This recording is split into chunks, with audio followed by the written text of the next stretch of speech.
KN. Hello mga master at mga lodi. Welcome back muli sa ating channel. Kwentong nobela. The Invincible. Tagalog Translator, Andy Dors. Ika-47 na episode ng The Invincible. Hindi magagapi. Kabanata 461 hanggang 470. Tawag. I prick. I-click. I subscribe kwentong nobela Kabanata 461. Pagpasok sa Poison Dragon Valley. Lumabas siya sa Zumi Temple pagkatapos ganap na pinuhin ang primordial na banal na puting dragon, pinagsama-sama ang kanyang bagong pambihirang kapangyarihan at maabot ang rurok ng early 7th Order Saint Realm. Bago ito, bagamat si Huang Xiaolong ay isang peak late 6th Order Saint Realm expert, ang manipis na linya sa pagitan ng 6th Order at isang 7th Order Saint Realm sa katunayan ay kumakatawan sa isang malaking gap ng lakas. Ang pagsulong sa 7th Order Saint Realm ay nangangahulugan na ang isa ay isang high-level na Saint Realm expert. Ang kaibahan ng kanyang lakas, kumpara sa dati, ay parang distansya sa pagitan ng langit at lupa. Masasabing kung lalabanan ni Huang Xiaolong ang Cosmos God cult Young Lord Exihui sa puntong ito, madali niyang mapapagulong si Exihui sa pagitan ng kanyang hinlalaki at hintuturo na parang mudball. Ang dantiyan ni Huang Xiaolong ay tila nagbago rin. Ang napakaraming thunderball na umaaligid sa itaas na bahagi ng kanyang dantiyan ay natunaw at sumanib sa iba, naiwan na lamang 10 ang mga ito ngayon. Ang tunay na essence energy na nasa loob ng bawat isa sa mga thunderball na ito ay isang nakakatakot na daang beses na mas malakas. Sa gitna ng lahat ng magandang balitang ito, hinanap ng Tiger Tribe Patriarch Chok si Huang Xiaolong sa sandaling siya ay lumabas, na nag-uulat, Liege Lord Beast God, sa isa pang buwan, magaganap ang kongregasyon ng ating mga Beastmen tribes. Nakatanggap ang munting ito ng impormasyon na sa kongregasyon ng mga tribo sa panahong ito, ang Lion Tribe na si Andrew ay nagrally ng suporta mula sa Wolf Tribe, Snake Tribe, at Fox Tribe na may layuning pumili ng bagong Beast God sa panahon ng congregation ng mga tribo. Isang liwanag ang lumiwanag sa mga mata ni Huang Xiaolong, ito ay medyo hindi inaasahan. Higit pa rito, sinabi rin sa mensahe na nagawa ni Andrew na makipag-ugnayan sa mga deities Templar at nakatanggap ng kanilang tulong. Ibig sabihin, sa darating na kongregasyon ng mga tribo, maraming mga eksperto sa deities Templar ang darating para suportahan si Andrew sa araw na iyon. Idinagdag ni Patriarch Chok, mga Diyos na Templar. Tumalim ang tingin sa mga mata ni Huang Xiaolong sa binanggit tungkol sa deities Templar, ganun ba? Ang deities Templar na ito ay tunay na kahawig ng isang matigas ang ulo na nagtatagal na espiritu na tumangging magpatuloy, saan man siya pumunta, siya ay makakasagabal sa kanila. Naroon ba sina Li Moren at Liu Yang ng deities Templar? Tanong ni Huang Xiaolong. Nang mapansin ang biglaang pagbabago ng atmosfera sa paligid ni Huang Xiaolong, nakaramdam ng kakaiba si Chok, ngunit hindi niya nakalimutan ang kanyang lugar, tumugon ng magalang at sinabi niya, ganun nga, Liege Lord Beast God, sinabi na sa pagkakataong ito, si Li Moren ng deities Templar. Liu Yang, at ilang iba pa ay darating, ngunit gaano karaming mga eksperto magpapadala sila sa kabuuan, hindi alam ng maliit na ito sa ngayon. Li Moren. Isang malamig na pagngisi ang tumaas sa sulok ng bibig ni Huang Xiaolong. Ang kahabag-habag na babaeng iyon ay maswerteng nakatakas sa mga huling pagkakataon, sa pagkakataong ito, sisiguraduhin niyang hindi na ito makakabalik. Pagkatapos, tinanong ni Huang Xiaolong si Chok ng higit pang mga katanungan na may kaugnayan sa kongregasyon ng mga tribo ng hayop. Ang taunang kongregasyon ng mga tribo ng hayop ay ginanap sa plaza sa harap ng Beast God Shrine. Sa panahon ng kongregasyon, magkakaroon ng sparring competition sa pagitan ng mga alagad ng bawat tribo. Sa loob ng mahabang panahon, ang numero 1 lugar ay palaging kinukuha ng mga disipulo mula sa Lion Tribe, kung saan ang Tiger Tribe ay nakakuha ng pangalawang pwesto pagkatapos ng Lion Tribe, ang Wolf Tribe ay ikatlo, ang Snake Tribe sa ika-4 na pwesto, at sa ika-5 pwesto ay ang Fox Tribe. Matapos marinig ang ulat ni Chok, pinatawad siya ni Huang Xiaolong. Mayroon pa ring isang buwan bago ang kongregasyon ng mga tribo ng Beastman, at ang paglalakbay mula sa Sacred Tiger City patungo sa Beast God Shrine ay aabutin ng 10 araw. May 20 araw bago sila, kaya nagpa siya si Huang Xiaolong na maglakbay muna sa Poison Dragon Valley. Dahil kahit ang mga eksperto sa Saint Realm ng Tiger Tribe ay nagsabi na mayroong Dragon God Grass sa loob ng Poison Dragon Valley, kung gayon hindi siya dapat bumalik na walang dala. Gayunpaman, nagpasya siyang magpatuloy ng mag-isa sa halip na dalhin si Choco ang iba pa. Kinaumagahan, umalis si Huang Xiaolong sa Sacred Tiger City, lumipad ng napakabilis sa direksyon ng Poison Dragon Valley. Ang Poison Dragon Valley ay medyo malapit sa Sacred Tiger City, kaya pagkatapos ng isang araw na paglalakbay, narating ni Huang Xiaolong ang kanyang destinasyon. Tulad ng Demonic Beasts Forest sa Snowwind Continent, ang Poison Dragon Valley ay isang lupain na matagal nang umiral, isang mapanganib na lupain para sa mga beastman, ngunit isa ring utopia ng lason. Dito, mahahanap ng isa ang halos lahat ng pinaka-nakakalason na nilalang sa martial spirit world. Nakatayo sa harap ng landas na patungo sa lambak, nakikita niya ang magkakaugnay na berdeng ambon na umaagos palabas. Huminga ng malalim, lumabo ang figure ni Huang Xiaolong sa isang kisap mata, papasok sa Poison Dragon Valley. Sa sandaling lumipad si Huang Xiaolong sa loob, ang kanyang katawan ay nababalot ng makamandag na berdeng ambon, ngunit kahit na ang mahinang berdeng ambon na iyon ay lubhang nakakalason, wala itong panganib sa mga eksperto sa Saint Realm.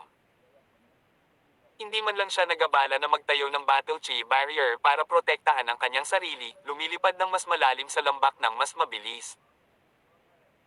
Ang Poison Dragon Valley ay medyo mas maliit kumpara sa Demonic Beast Forest sa kalahati ng laki nito, ngunit ito ay mas malaki kaysa sa anumang teritoryo ng imperyo sa Snowwind Continent. Pagkaraan ng 3 araw, puminto si Huang Xiaolong sa isang kagubatan sa lambak ng Dragon ng Lason. Ang nakalalasong ambon sa lugar na ito ay may kulay na pula, lila, ginto, itim, isang kombinasyon ng ilang mga kulay na katulad ng isang napakarilag na bahaghari sa halip na ang karaniwang berdeng ambon na kanyang nadatnan noon.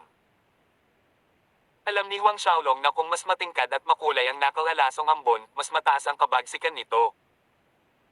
Sa pagmamasid sa dagat ng makulay na makamandag na ambon sa kanyang harapan, talagang nakaramdam siya ng bakas ng panganib. Ang pool ng poison mist na ito ay maaaring makaapekto kahit sa mga eksperto sa Saint Realm. Bagamat napino niya ang 4 na primordial na Divine Dragon at ang kanyang True Dragon Physique ay umabot sa limitasyon ng pagiging perverse, nag-iingat pa rin siya sa pamamagitan ng paglunok ng Jasper Lotus at pinatakbo ang kanyang Ozurichi upang lumikha ng Vigor Barrier ng Ozurichi bago lumipad papunta sa kagubatan. Sa sandaling pumasok siya sa makulay na dagat ng poison mist, naramdaman niya ang nakakapangilabot na kapangyarihan nito habang ang ambon ay buhol-buhol sa paligid niya.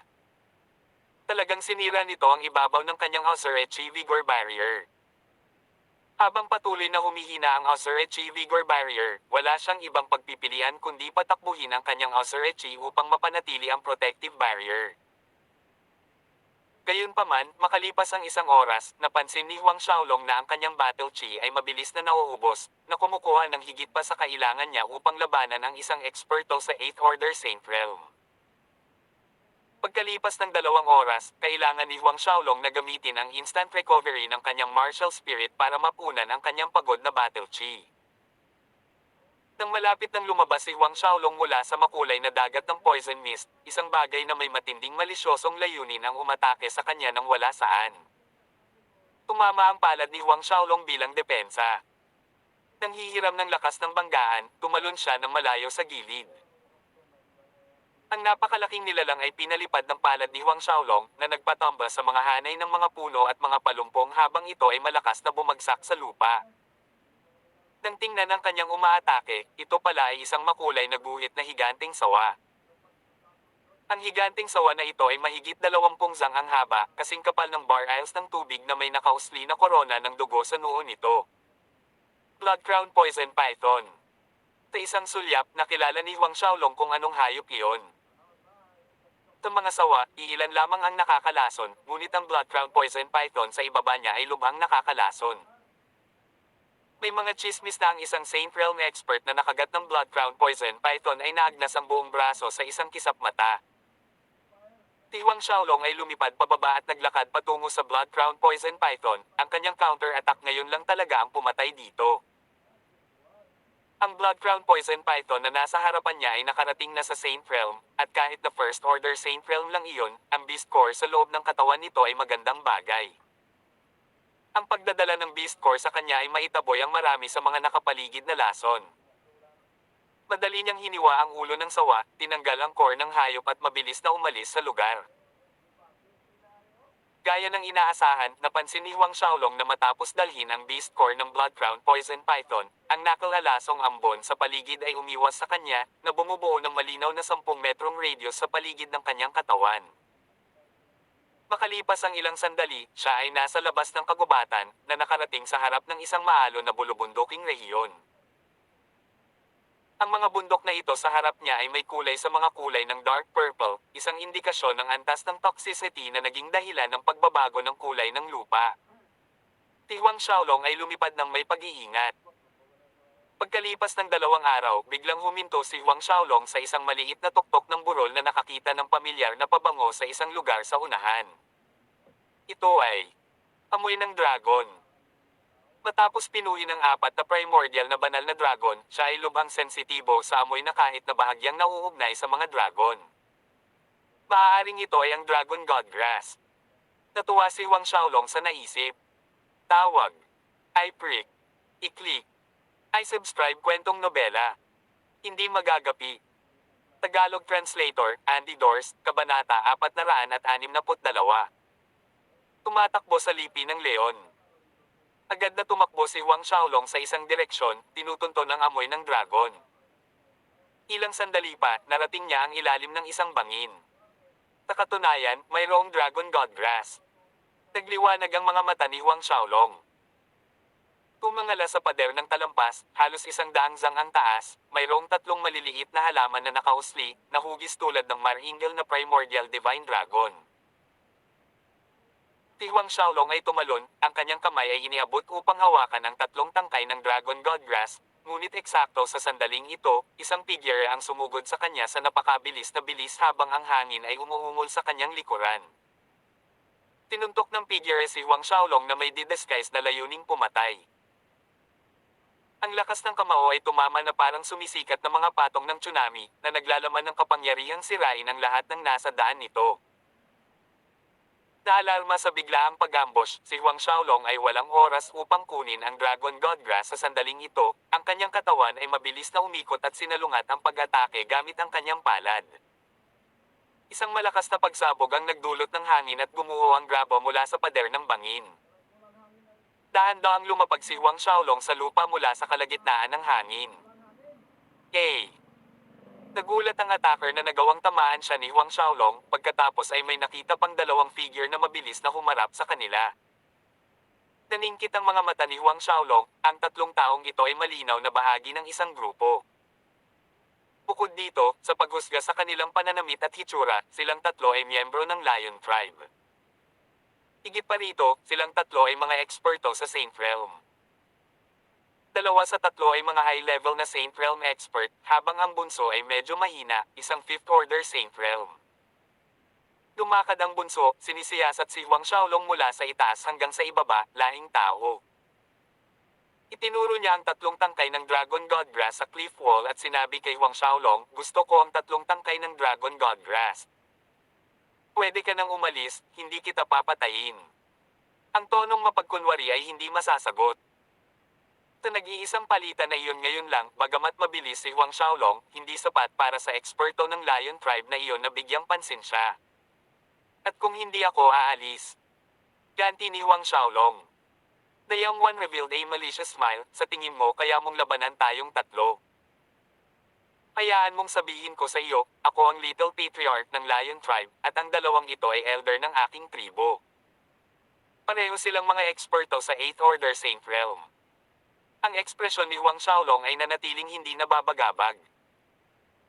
Ang totoo, nahulaan ni Huang Xiaolong ang pagkakakilanlan ng binatang beastman na si Jesse ng Lion Tribe, samantalang ang 2 elder, isa sa kanila ay si Reed at ang isa ay si Chris. Ilang araw na ang nakalipas, bago pumasok sa Poison Dragon Valley, nagtanong si Huang Xiaolong tungkol sa sitwasyon ng Lion Tribe mula sa Tiger Tribe Patriarch Chok, kasama ang iba pang 10 pangunahing beastman tribes, lalo na ang kanilang mga eksperto sa Saint Realm. Ibinigay niya ang impormasyong ito sa kanyang memorya. Ang Little Patriarch ng Lion Tribe na si Jesse ay nagpatuloy, kung pinasok mo ang Poison Dragon Valley na ito para sa Dragon God Grass, maaari kang makalabas ngayon. Hindi lang ang 3 Dragon God Grass na ito ang tumatayo sa akin, kundi ang lahat ng Dragon God Grass sa loob ng Poison Dragon na ito. Akin si Valley. Deklare niya sa bayakbay sa kanyang dibdib. Napangiti si Huang Xiaolong sa kanyang mga sinabi, ibig sabihin marami kang Dragon God Grass. Ngayon, kunin ang lahat ng Dragon God Grass at ibigay ito. Maliwanag na ang Little Patriarch ng Lion Tribe na ito ay naglalayon din na makarating ang Dragon God Grass sa Poison Dragon Valley. Malamang ay marami siyang nakolekta sa mga ito. Natigilan ng 3 beastmen at ang pangit ng mukha nila sa galit. Anong sinabi mo kanina? Malungkot ang mukha ni Jesse, sumabog sa kanyang mga mata ang layuning pagpatay. Tinadala ko ang lahat ng Dragon God Grass sa loob nitong Poison Dragon Valley. Kalmadong nagpatuloy si Huang Xiaolong, gayon din, alisin mo ang lahat ng Dragon God Grass na nasa iyo at scram. Punk, naghahanap ka ng kamatayan. Nagapoy ang mga mata ni Jesse, pagkatapos ay lumingon siya sa 2 elder sa likod niya, sina Reed at Chris, patayin ang hamak na tao na ito. Tumango sina Reed at Chris. Walang salita, parehong lumukso, sabay-sabay na umaatake kay Huang Xiaolong. Pumuso si Huang Xiaolong, tinutukan ng isang Great Divine Void Fist sa kanyang kaliwang kamay at isang Azure Demon Claw sa kanyang kanang kamay, sabay-sabay na umaatake gamit ang 2 kamay. Ang malakas na banggaan ay tunog ng boom. Parehong napaatras ang katawan ni Reed at Chris, at maging si Huang Xiaolong ay napaatras ng ilang hakbang. Ikaw. Parehong napatingin si Reed at Chris kay Huang Xiaolong na may gulat sa kanilang mga mukha. Sa kanilang lakas sa 8th Order Saint Realm, halos hindi maitago ang 7th Order Saint Realm ni Huang Xiaolong, ngunit ngayon, isang 7th Order Saint Realm ang talagang nalabanan ang kanilang mga pag-atake. Nanlaki din ang mga mata ni Lion Tribe Little Patriarch Jesse sa gulat.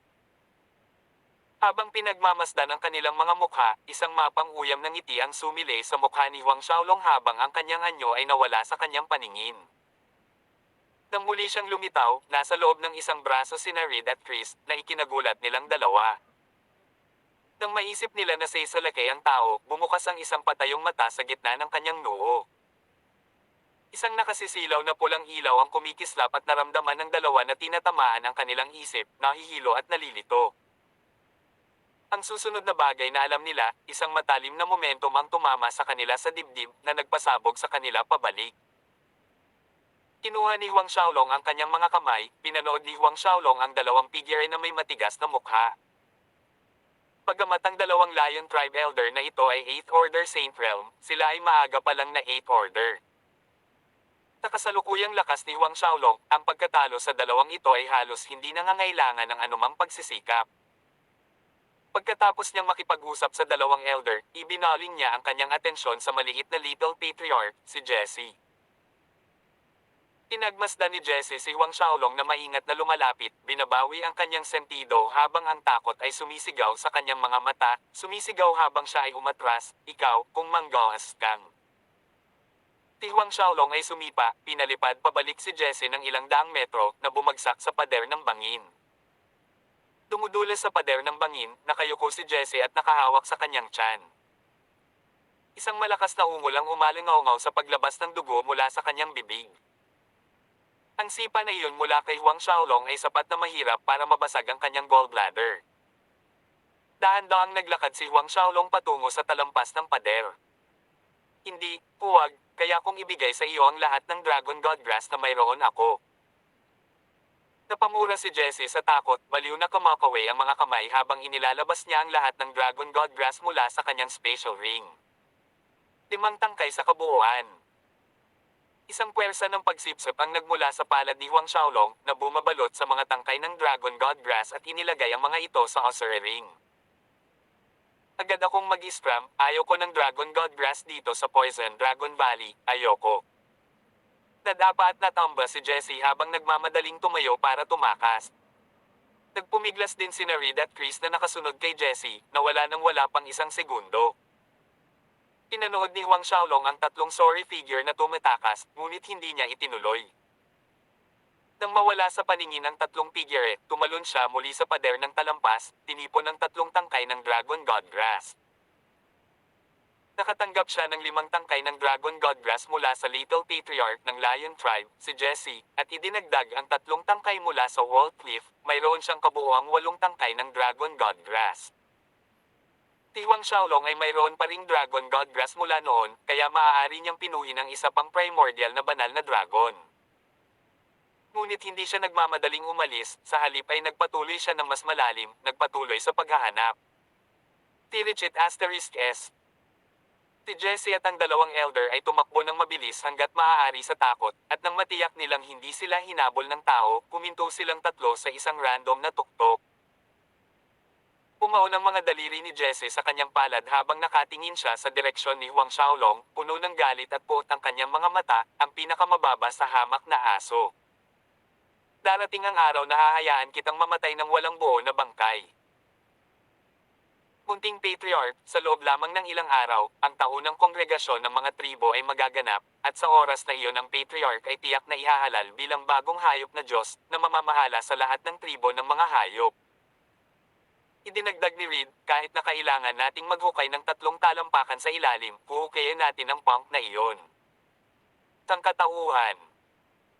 Ang mga mata ni Jesse ay may bahid ng escarlata, kapag si Ama ang naghari sa mga hayop, ang una kong lilipulin ay walang iba kundi ang sangkatauhan. Munting Patriarch, babalik ba tayo sa Alpha Lion City sa ngayon? Mungkahi ni Chris. Ayaw umalis ni Jesse nang ganoon lang, ngunit alam niya na silang tatlo ay hindi kalaban ni Huang Xiaolong. Sa huli, tumango siya na may pag-aatubili. Pumunta ka. Lumipad ang tatlo. Napakabilis na lumipas ang 10 araw. Sa loob ng 10 araw, halos binaligtad ni Huang Xiaolong ang Poison Dragon Valley, nakahanap ng mahigit 20 tangkay ng Dragon Godgrass. Taglay ang magandang ani, iniwan ni Huang Xiaolong ang Poison Dragon Valley.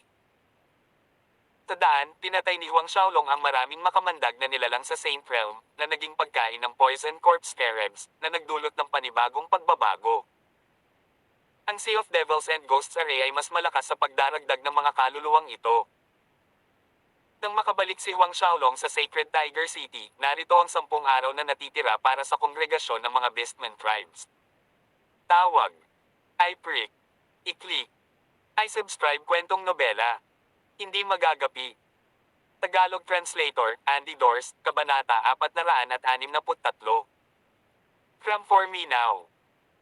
Pumalik sa Castellan Manor ng Sacred Tiger City, ang Patriarch Chok ng tribo ng Tigre at ang mga elder ay naghihintay na kay Huang Xiaolong. The Age Lord Beast God. Nang makitang bumalik si Huang Xiaolong, si Chok at ang mga elder ay humakbang pasulong at sumaludo. Tumayo. Sabi ni Huang Xiaolong, inis ka ng grupo ng mga tao. Si Chok at ang mga elder ay magalang na sumunod bago tumayo. Terra, sa Beast God Shrine. Hindi nagpahuli si Huang Xiaolong, inutusan ng lahat na umalis. Mula sa Poison Dragon Valley, nakolekta niya ang kabuoang 36 na tangkay ng Dragon Godgrass, sapat na para sa kanya upang pinuhin ang 4 na primordial na Divine Dragon. Ngunit hindi ngayon ang tamang pagkakataon para sa kanya na pumasok sa saradong pinto na pagsasanay kasama ang kongregasyon ng mga Beastmen sa paligid at ang Lion Tribe na si Andrew ay nakatingin sa posisyon ng Beast God. Hindi nagaksaya ng sandali, kasama si Chok na pinamunuan ng grupo ng mga elder, ang grupo ni Huang Xiaolong ay umalis patungo sa Beast God Shrine. Noong nakaraan, bawat taon kapag oras na upang magtungo sa Beast God Shrine, maliban sa mga eksperto sa Saint Realm, ilang mga disipulo ang pipiliin upang sumunod at lumahok sa taunang sparring competition. Ngunit sa pagkakataong ito, si Huang Xiaolong ang nagutos ng kabaligtaran, kaya tanging ang mga eksperto sa kaharian ng Tiger Tribe Saint at si Huang Xiaolong mismo ang kasama sa paglalakbay na ito. Mabilis na lumipas ang 9 na araw. Pinalot ng dilim ang kalangitan habang papalubog ang araw sa dapit hapon. Sa isang malaking open space sa kagubatan, si Huang Xiaolong at ang grupo ng mga eksperto sa kaharian ng Tiger Tribe Saint ay nakaupo sa paligid ng siga, mabangong karne na iniihaw sa apoy.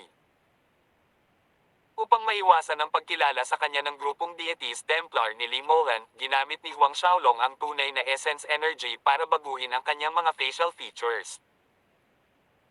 Sa sandaling ito, ang linya ng kanyang panga ay matalim, ang mga kilay ay makapal na parang mga espada, mukhang malapit sa 30 taong gulang, na nagpapakita ng mature na alindog ng isang medyo may edad na lalaki.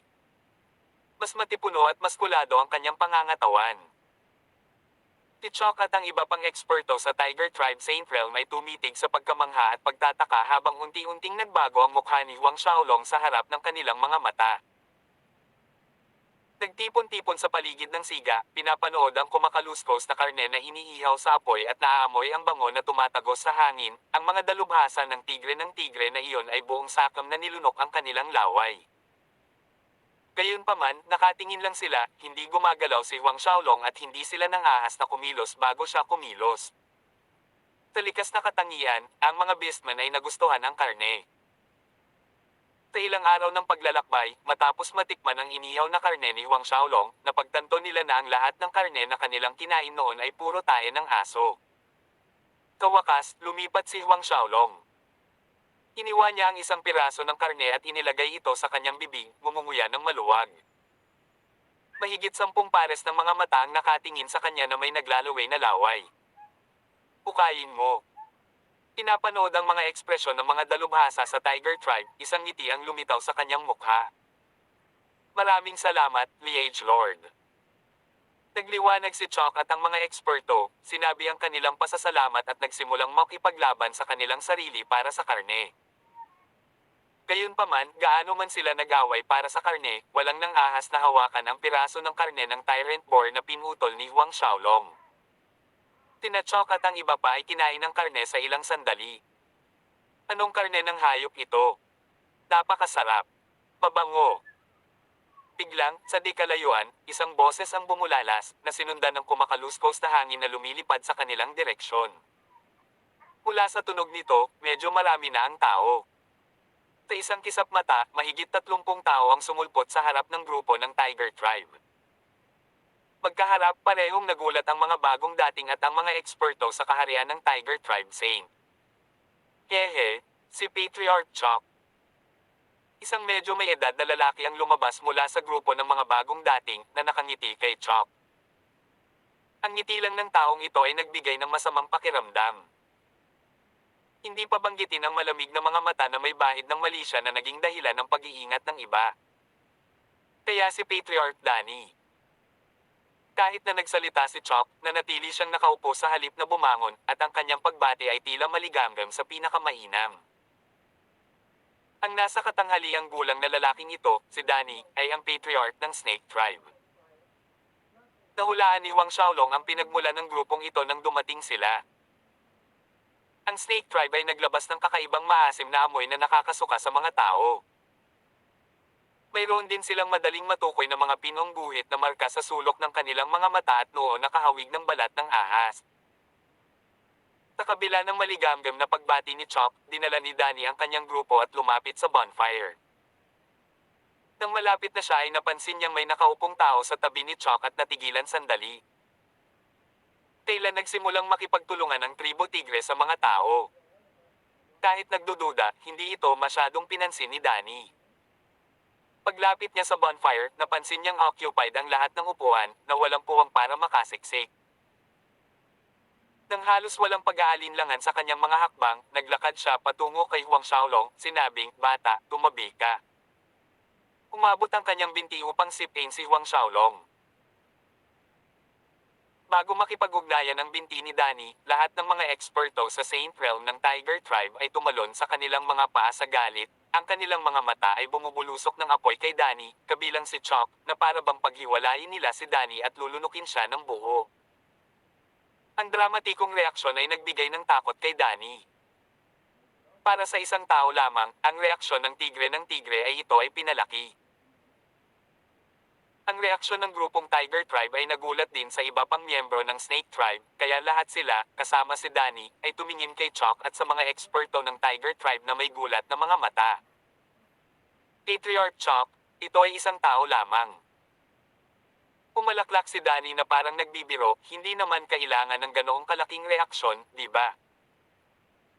Gayunpaman, awkward niyang ibinaba ang kanyang binti na malapit ng sipin si Huang Xiaolong. Danny, Umiwas ka kagad o huwag mo akong sisihin sa pagiging bastos ko. Putol ni Chuck sa malamig na boses. Sa isang iglap ay naging pangit ang ekspresyon ni Danny. Siya ang patriarch ng Snake Tribe, isa sa 10 pinakamalakas na eksperto ng mga Beastman Tribes, ngunit ang Chuck na ito ay bumuwelte sa kanya sa harap ng mga eksperto ng dalawang tribo. Kahit nagamit ang salitang scram. Chuck, sa tingin mo ba talaga natatakot ako sa iyo? Isang malamig na liwanag ang sumilay sa mga mata ni Danny. Halika, halika, halika, maglaro tayo ng kaunti. Tigaw niya, nakaramdam ng galit sa puso niya. Pumalaklak si Chuck sa hamon ni Danny, lumukso ng may tumataas na momentum habang tinutukan ng kamao niya ang isang suntok kay Danny. Hindi inaasahan ni Danny na si Chuck, bilang patriarch ng tigre, ay sesalakay ng walang pag-aalinlangan. Bahagyang nataranta, kumalas ang kamay niya sa counter. Ang mga hibla ng madilim na berdeng ilaw ay nabuo sa isang higanting berdeng ahas. Nagbanggaan ang isang tigre at isang ahas. Napailing-iling si Danny, kumigit kumulang 12 hakbang paatras bago pinatatag ang sarili, habang si Chuck ay bumabalik sa lugar na kinaroroonan niya bago siya umatake. Nang mabawi ni Danny ang kanyang balanse, malungkot niyang tinitigan si Chuck. Bagamat isa siya sa nangungunang 10 eksperto ng Beastman, kumpara sa pangalawang ranggo na si Chuck, medyo mahina pa rin siya. Magaling. Humisi si Danny, Chuck, sana maging ganito ka pa rin makalipas ang 2 araw sa kongregasyon ng tribo. Ang sama ng loob natin ngayon, naalala ko. Kido, gagampanan kita hanggang mamatay sa oras na iyon. Biglang lumiko si Danny, ang kanyang masamang mga mata ay nambibiktima kay Huang Xiaolong. Aalis na kami. Itinaway ni Danny ang kanyang braso, senyales na umalis na ang kanyang grupo. Pumuso si Chuck sa kanyang ilong, ngunit nang siya at ang mga eksperto ng Tiger Tribe Saint ay gustong pigilan si Danny sa pag-alis, ikinaway ni Huang Xiaolong ang kanyang kamay, kalimutan mo na ito. Nang marinig ito, tumigil si Chuck at ang iba pa. The Age Lord Beast God, ito. Nag-aatubili si Chuck. Maraming pagkakataon mamaya. Inaasahan ko ang kongregasyon ng tribo pagkaraan ng 2 araw upang makita kung paano ako gagampanan ng Danny na ito hanggang sa mamatay. Sabi ni Huang Xiaolong, isang matalim na kinangang sumilay sa kanyang mga mata. Si Chuck at ang mga eksperto sa Saint Realm ng Tiger Tribe ay sumunod. Dapat tayong magpatuloy. Umupo muli si Huang Xiaolong at nagpatuloy ang maliit na party ng barbecue. Ilang dangli ang layo mula sa kinaroroonan ng grupo ni Huang Xiaolong, huminto si Danny at ang mga tao ng Snake Tribe. Biglang sinuntok ni Danny ang isang burol sa kanyang harapan, pinatag ito sa wala upang mailabas ang kanyang galit. Ang iba niyang kasama ay nanonood ng may pangamba. Patriarch, ang Patriarch Chuck ng Tiger Tribe na iyon ay talagang nakipag-away sa iyo dahil sa isang hamak na tao. Ang punong saserdote ng Snake Tribe na si David ay nagsalita ng may pag-iingat, may kakaiba dito. Malamig na tumawa si Danny, so what if it's strange? Wala akong pakialam kung sino ang taong iyon, makalipas ang 2 araw, pagkatapos makipag-ugnayan sa tribo tigre sa kongregasyon ng tribo, hahayaan ko ang batang iyon na matikman ang kasiyahang nilamon ng 1,000 ahas. Iniisip ang eksena, nagpakawala si Danny ng mahabang masamang pagtawa. Patriarch Andrew ay dumating sa Beast God Shrine. Isa sa elder ng Snake Tribe ang humakbang para magulat. Mabuti, magmadali tayo upang makipagkita sa Lion Tribe, Wolf Tribe, at Fox Tribe. Lumipad palabas si Danny, na wala sa lugar kasama ang grupo ng mga eksperto ng Snake Tribe. Tawag. I-prick. I-click. I-subscribe kwentong nobela. Hindi magagapi. Tagalog Translator, Andy Dorst, Kabanata 464. Bagong hayop na Diyos. 2 araw ang lumipas ng napakabilis. Dumating ang umaga na sumisikat ang araw sa abot tanaw. Ang Beast God Shrine ay nagradiated ng isang misteryosong aura sa ilalim ng makinang na sikat ng araw na nababalot ng isang sinaunang reality. Ang panisukat sa harap ng Beast God Shrine na kayang tumanggap ng mahigit 10,000 ang bilang ay kasalukuyang puno ng mga disipulo mula sa maraming tribo ng mga Beastman. Nakatayo sa gitna ng square ang Lion Tribe, Wolf Tribe, Snake Tribe, Fox Tribe, at lahat ng nangungunang 10 tribo na dumating. Lahat maliban sa Tiger Tribe. Isang malaking lugar ang nabakuran sa gitna bilang venue ng sparring competition para sa mga disipulo. Sa sandaling ito, ang napakalaking parisukat ay umuugong sa kaguluhan. Ang mga disipulo at elder ng iba't ibang tribo ay nagbubulungan o nag-uusap ng isang katulad na paksa. Sinasabi ng mga alingaw na sa pagkakataong ito ay isang bagong beast god ang ihahalal. Nagtataka ako kung sino ang ating magiging bagong beast god. Pero kung sino man iyon, wala itong kinalaman sa insect tribe natin. Lalong lumakas ang ingay ng usapan sa plaza.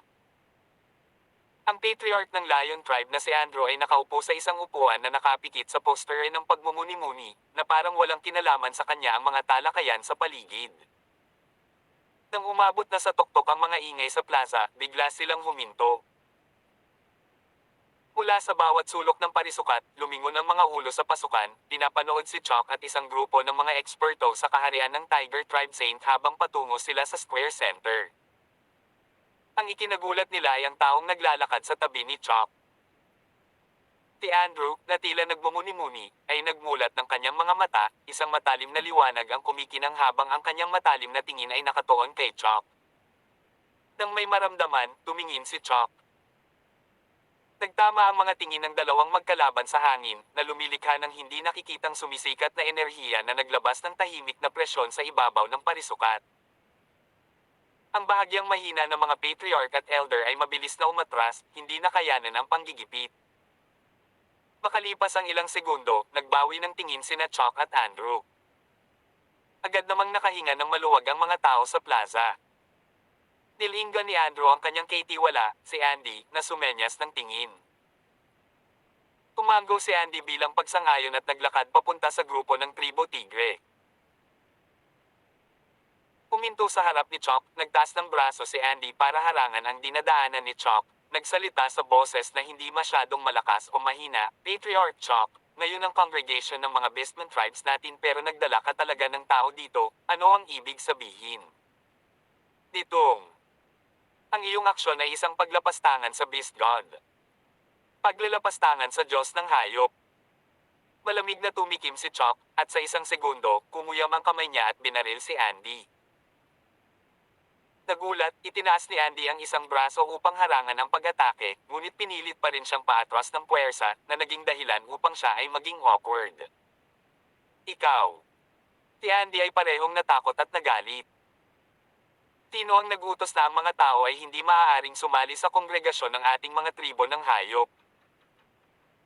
Humisi si Chalk, hindi kailanman ginawa ng Liege Lord Beast God ang panuntunang ito, marahil ay ginawa mo ito. Namula ang mukha ni Andy, ngunit ang mga salita ay natigil sa kanyang lalamunan, hindi alam kung paano sasagutin. Gaya ng sinabi ni Chalk, walang tuntunin na nagbabawal sa tao na sumapi sa kongregasyon ng mga tribong Beastman. Sadyang walang sino mang tao ang lumahok bago ito, kaya lahat ay hindi maiiwasang bumuo ng maling akala na ang mga tao ay hindi pinapayagang dumalo. Hindi pinansin si Andy, pinamunuan ni Chalk si Huang Xiaolong at ang grupo ng mga dalubhasa sa Tigre Tribe patungo sa Square Center. Sa pag-aayos ng isa pang upuan na maidaragdag, umupo sina Chalk, Huang Xiaolong, at lahat ng eksperto sa kaharian ng Tiger Tribe Saint. Pumalik si Andy sa tabi ni Andrew. Hindi nagsalita si Andrew, pinananatili ang isang stoic na mukha na parang walang nangyari ngayon lang. Nakaupo sa malayo, ang patriarch ng Snake Tribe ay mabilis na sumulyap kay Huang Xiaolong na may malamig na mga mata. Sa pagdating ng tigre, ang lahat ng mga tribo ay dumating bago ang Beast God Shrine. Inutusan ni Andrew ang mataas na saserdote ng Lion Tribe, si Phil, na nasa tabi niya, magsimula. Sa panahon ng kongregasyon ng mga tribo, ang mga alagad mula sa bawat tribo ay lalahok sa kompetisyon ng sparring, at ang kongregasyon ng tribo sa susunod na taon ay dadalhin ng tribo ng mananalo. Noong nakaraang taon, ang unang nagwagi ng pwesto ay nagmula sa Lion Tribe, sa makatuwid ang kongregasyon sa taong ito ay hino-host ng Lion Tribe. Ang mataas na pari ng Lion Tribe na si Phil ay tumayo, sinunod ang utos ni Andrew habang siya ay nakayuko bago siya naglakad patungo sa gitna ng plaza, pagkatapos ay nagsalita siya sa isang nakakakilabot na tinig, ngayon ay ang kongregasyon ng ating mga tribo ng mga hayop, at ayon sa karaniwan. Mga kaganapan, ang kongregasyon ay dapat magsimula sa sparring competition ng mga alagad. Gayunpaman, sa taong ito, ang kompetisyon sa sparring ng mga disipulo ay itutulak pabalik. Tinulak. Isang kaguluhan ang kumalat sa maraming tao na parang nahuhulaan na nila kung ano ang magaganap.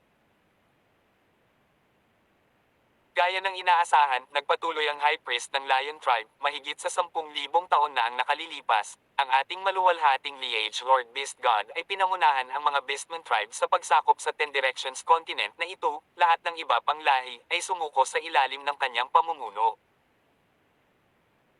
Ngunit pagkatapos mawala si Liege Lord Beast God, nakipag-away kami sa isa't isa, lumitaw ang mga panloob na salungatan at hindi pagkakasundo, na tila hindi tumitigil, na nagresulta sa paghina ng kapangyarihan ng aming mga tribong Beastman.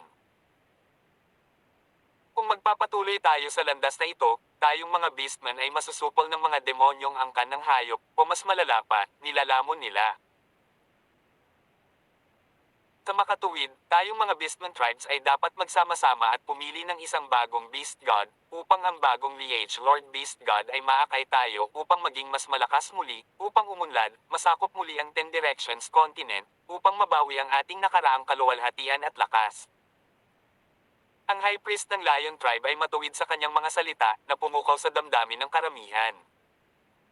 Isang bagong Beast God. Isang ironic sneaker ang tumunog mula sa direksyon ng Tiger Tribe mula kay Chok. Ipanalangin mong sabihin kung sino ang magiging bagong Beast God na ito. Hulaan ko, magiging patriarch ba ng Lion Tribe mo? Ang iyong mga salita ay umagos ng mas mahusay kaysa sa isang kanta. Sa isang iglap, tumahimik ang mga tao. Bahagyang umubo ang High Priest na si Phil para pagaanan ang biglaang awkward na kapaligiran. Siyempre, ang pagmumungkahi na pumili ng bagong Beast God sa pagkakataong ito, siyempre, ay depende sa kakayahan ng isa. Hindi alintana kung ito ay nasa martial spirit world o iba pang mga mundo, ang lakas ay ang pangunahing kwalifikasyon. Sa makatuwid, ang ating bagong Liege Lord Beast God ay pipiliin batay sa pinakamalakas sa atin. Ang pinakamalakas sa atin. Ang numero 1 pinakamalakas na eksperto ng mga Beastmen ay walang iba kundi ang Patriarch ng Lion Tribe, si Andrew.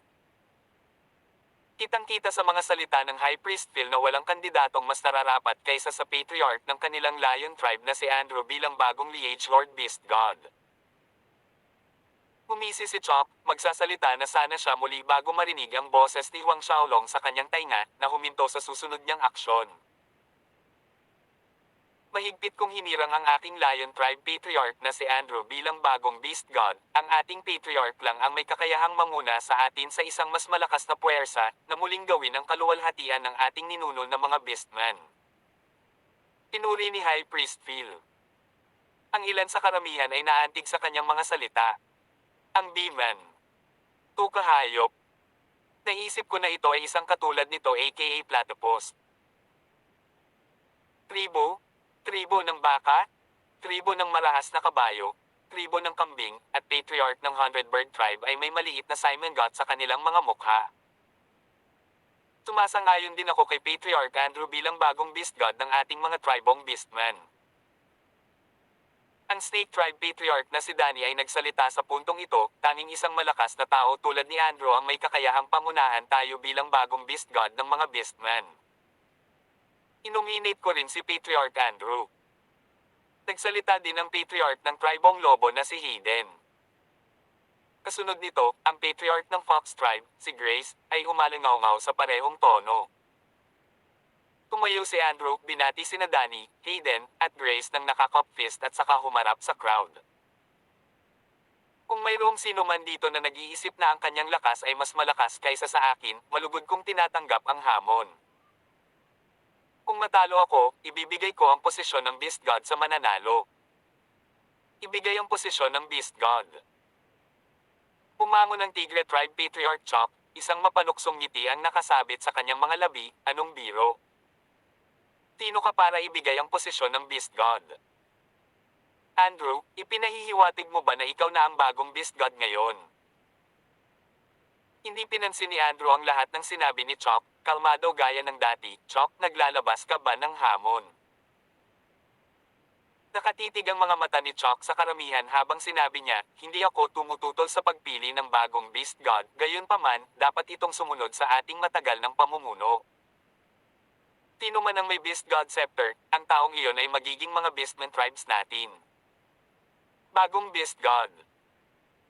Tama, lahat ayon sa pamumuno ng ating ninuno, sino man ang may halimaw na Diyos na setro, ang taong iyon ay ang ating hayop na Diyos. Sumangayon ng Beastmen tribe Patriarch Clay. Tama iyan. Andrew, kung maaalis mo ang Beast God Scepter, wala kaming tutol na kunin mo ang posisyon ng Beast God, kung hindi, huwag kang umutot dito. Pumuso ang Violent Force Patriarch na si Charles, hindi iniwan ang anumang mukha. Sa pamamagitan ng isang taong nangunguna sa pagtutol, ang mas maliliit na tribong patriarchs ay nagpahayag ng kanilang suporta. Tawag. I prick. I-click. I subscribe kwentong nobela. Hindi magagapi. Tagalog Translator, Andy Dors, Kabanata 465. Hindi ako pumapatay ng walang pangalang mukha. Ang madilim na tingin ni Andrew ay nahulog sa Patriarch ng Beastmen tribe, Clay, at Patriarch ng Violent Force tribe na si Charles. Pinipigilan ng tumataas na layunin ng pagpatay sa kanyang puso, umalingaw-ngaw sa plaza ang malungkot na boses ni Andrew, alam kong ayon sa pamumuno ng ating mga Orthodox na Beastmen tribes, tanging ang nagtataglay ng Beast God Scepter ang kikilalanin bilang Beast God, gayunpaman. Ang Beast God Scepter ay naging nawawala sa libu-libong taon. Dapat ba tayong magpatuloy sa pagtanggi dahil sa panloob na alitan at tunggalian habang naghihintay tayo ng walang pag-asa na lumitaw ang Beast God Scepter? Natahimik ang lahat. Lalong itinulak ni Andrew, ginagamit namin ang paraan na ito para pumili ng bagong Beast God, dahil ito ang pinakamakatarungang paraan sa loob ng limitadong mga opsyon na mayroon kami. Siyempre, kung sino man ang lumapit na may dalang Beast God Scepter sa hinaharap, ibibigay ko sa kanya ang posisyon ng Beast God. Hindi napigilan ni Beastmen tribe Patriarch ang paglabas ng mapang asar na sanggal, mga magagandang salita, kung hindi kailanman lilito ang Beast God Scepter, nangangahulugan ba iyon na ikaw, Andrew, ay sasakupan ang posisyon ng Beast God magpakailanman? Malamang na kinailangan mo ng ilang oras upang makabuo ng napakagandang pamamaraan na ito. Tama, ang Beast God Scepter ay matagal nang nawawala, sino ang nakakaalam kung kailan at saan ito lilito? Idinagdag ng Violent Force tribe na si Charles, pinaplano mo bang monopolihin ang posisyon ng Beast God magpakailanman? Isang liwanag ang kumislap sa mga mata ni Andrew, kung gayon, Patriarch Clay at Patriarch Charles, mayroon ka bang mas mahusay na paraan? Hindi na nagsalita ang dalawa sa pagkakataong ito.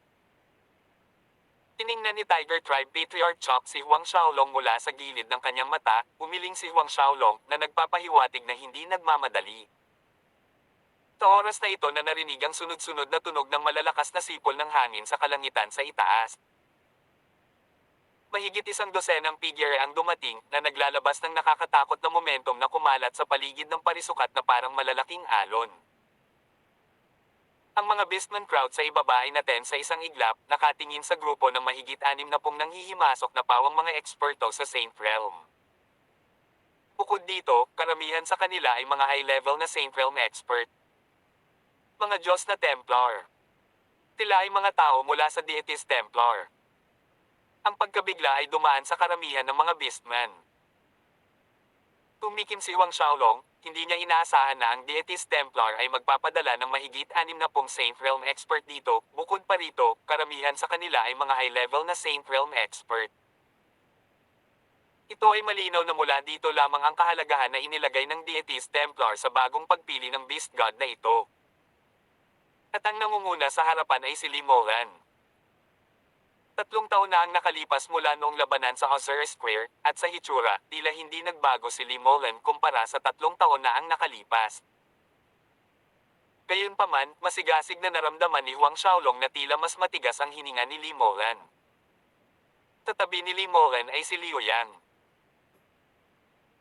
Nang makita si Limolan at ang grupo ng mga eksperto ng Deities Templar na dumating, ang Lion Tribe Patriarch Andrew at ang mga eksperto ng Lion Tribe ay humakbang pasulong sa pagbati, nakakuyom ang mga kamay na sinamahan ng matingkad ng ngiti, elderly.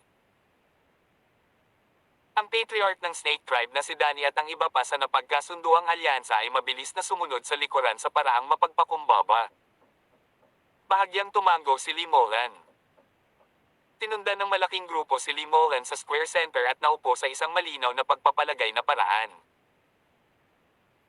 Noong una, ang aming mga deity Templar ay hindi nagplano na makialam sa usapin ng mga Beastmen tribes, ngunit wala kaming puso na makita kayong patuloy na gumuho mula sa loob, nakikipaglaban sa isa't isa.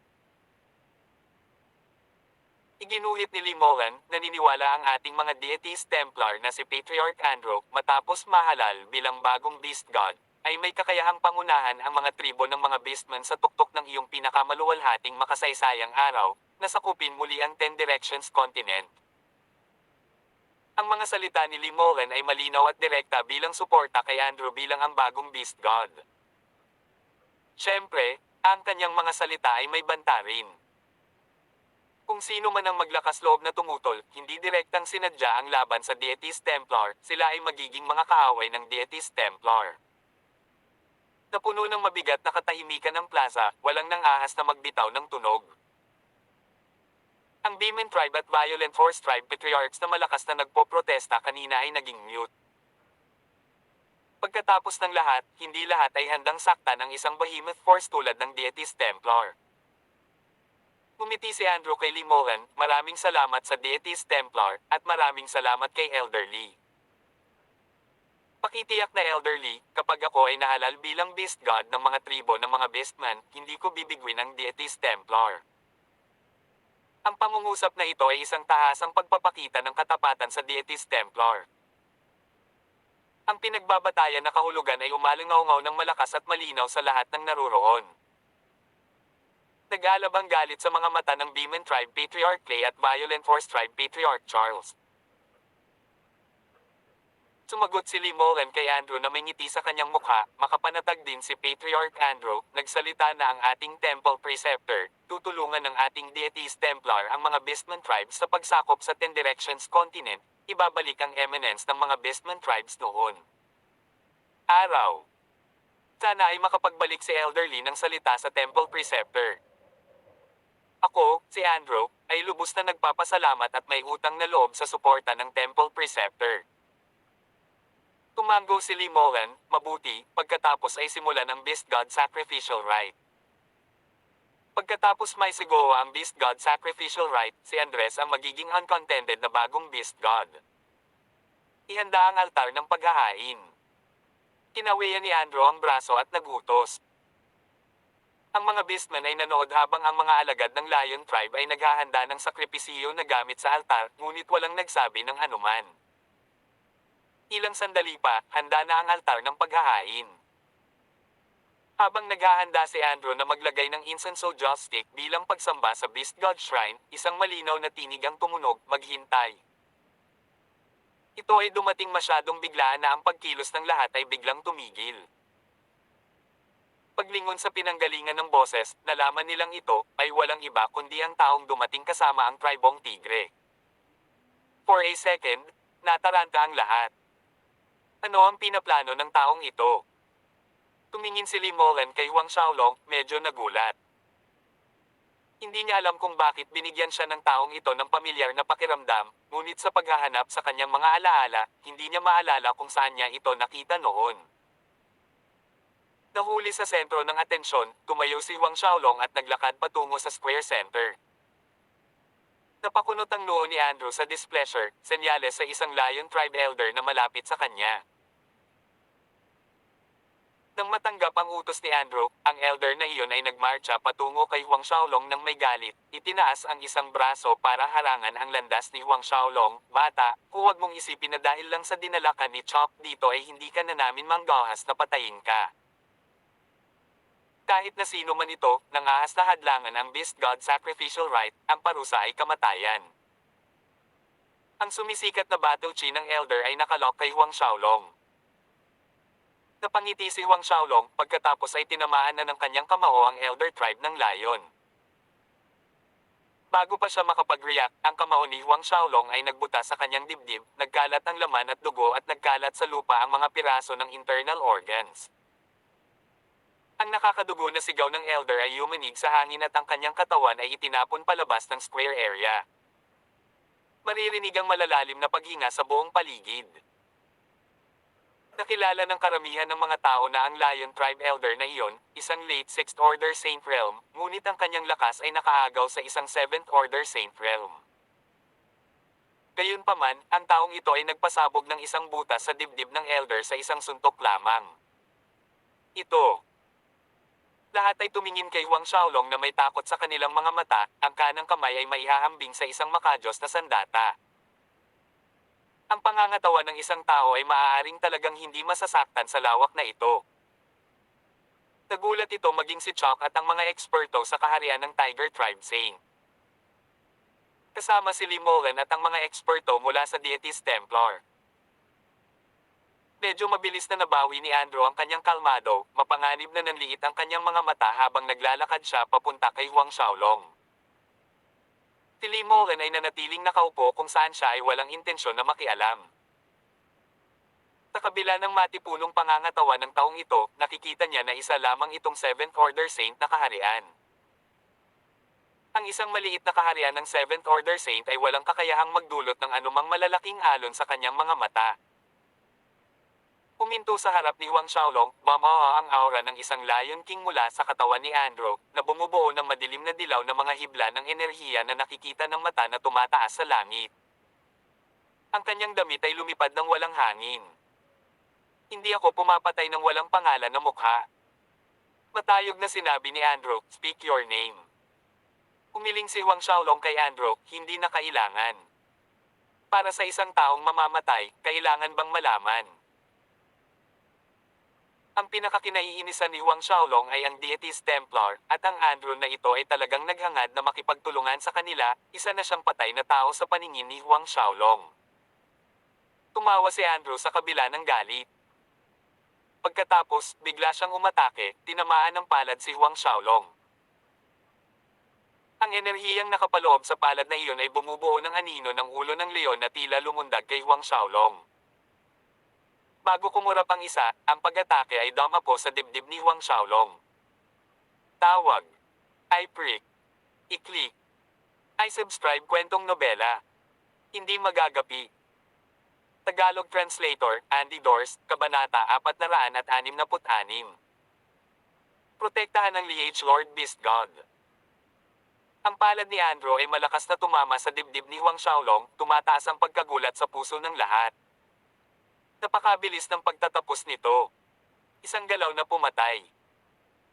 Ngunit pagkatapos ay mabilis na napagtanto ng karamihan na may isang bagay na hindi tama dahil ang palad ni Andrew ay talagang tumago sa dibdib ng tao. Ito ay walang iba kundi isang after image. Nang tumama ang palad ni Andrew sa dibdib ni Huang Xiaolong, nagkalat ang after image. Kitang-kita sa mga mata ni Andrew ang pagkagulat nang bawiin niya ang kanyang kamay. Gayunpaman, muling nagpakita si Huang Xiaolong sa parehong lugar na parang hindi siya gumagalaw kahit isang pulgada. Ang eksenang ito ay nagulat sa mga tao, habang ang mga mata ni Lee Molan ay naningkit sa marangal na paraan. Sa kanyang mga mata, hindi dahil sa hindi gumalaw ang taong iyon ngunit ang bilis nito ay masyadong mabilis, napakabilis na tila hindi siya gumagalaw sa ibabaw. Mula sa sandaling siya ay nawala at muling lumitaw, walang kahit isang pagbabago sa kalawakan, na nagpapakita na ang kanyang karunungan sa kalawakan ay umabot sa isang nakakatakot na antas. Malungkot ang mukha ni Andrew. Bilang numero 1 eksperto na naninindigan sa lahat ng Beastman, paano siya maghahari sa lahat ng tribo ng Beastman kung mabibigo siyang pumatay ng isang maliit na taong brat ng 7th Order Saint? Si Andrew ay nagpakawala ng galit na dagindong, isang dilaw na enerhiya ang gamulong na parang rumaragas ang alon mula sa kanyang katawan, ang kulay ay lalong tumitindi at matingkad sa bawat segundo, nagiging madilim na dilaw. Kasabay nito, nagbago ang pisikal na katawan ni Andrew. Ang mga kalamnan at laman ay umaalon sa ilalim ng kanyang balat, nakaumbok sa ilalim ng kanyang balabal, isang ulo ng gininto ang buhok, na ang kanyang mukha at bibig ay nakausli habang ang mga balbas ng leon ay bumaril mula sa gilid ng kanyang mga labi. Ang aura ng isang hari ng leon ay nagkulimlim sa langit. Hayop na pagbabago. Matapos ang pagbabagong anyo ng hayop, higit sa doble ang momentum ni Andrew, na naging dahilan upang mas lumalim ang mga kunot sa mga kilay ni Lee Moran. Ang nag-transform na si Andrew ay nagbigay sa kanya ng isang pakiramdam ng foreboding panganib. Ang natitirang mga eksperto sa Deities Templar ay nawala din ng mga nakaka-relax na ekspresyon sa kanilang mga mukha. Mamatay.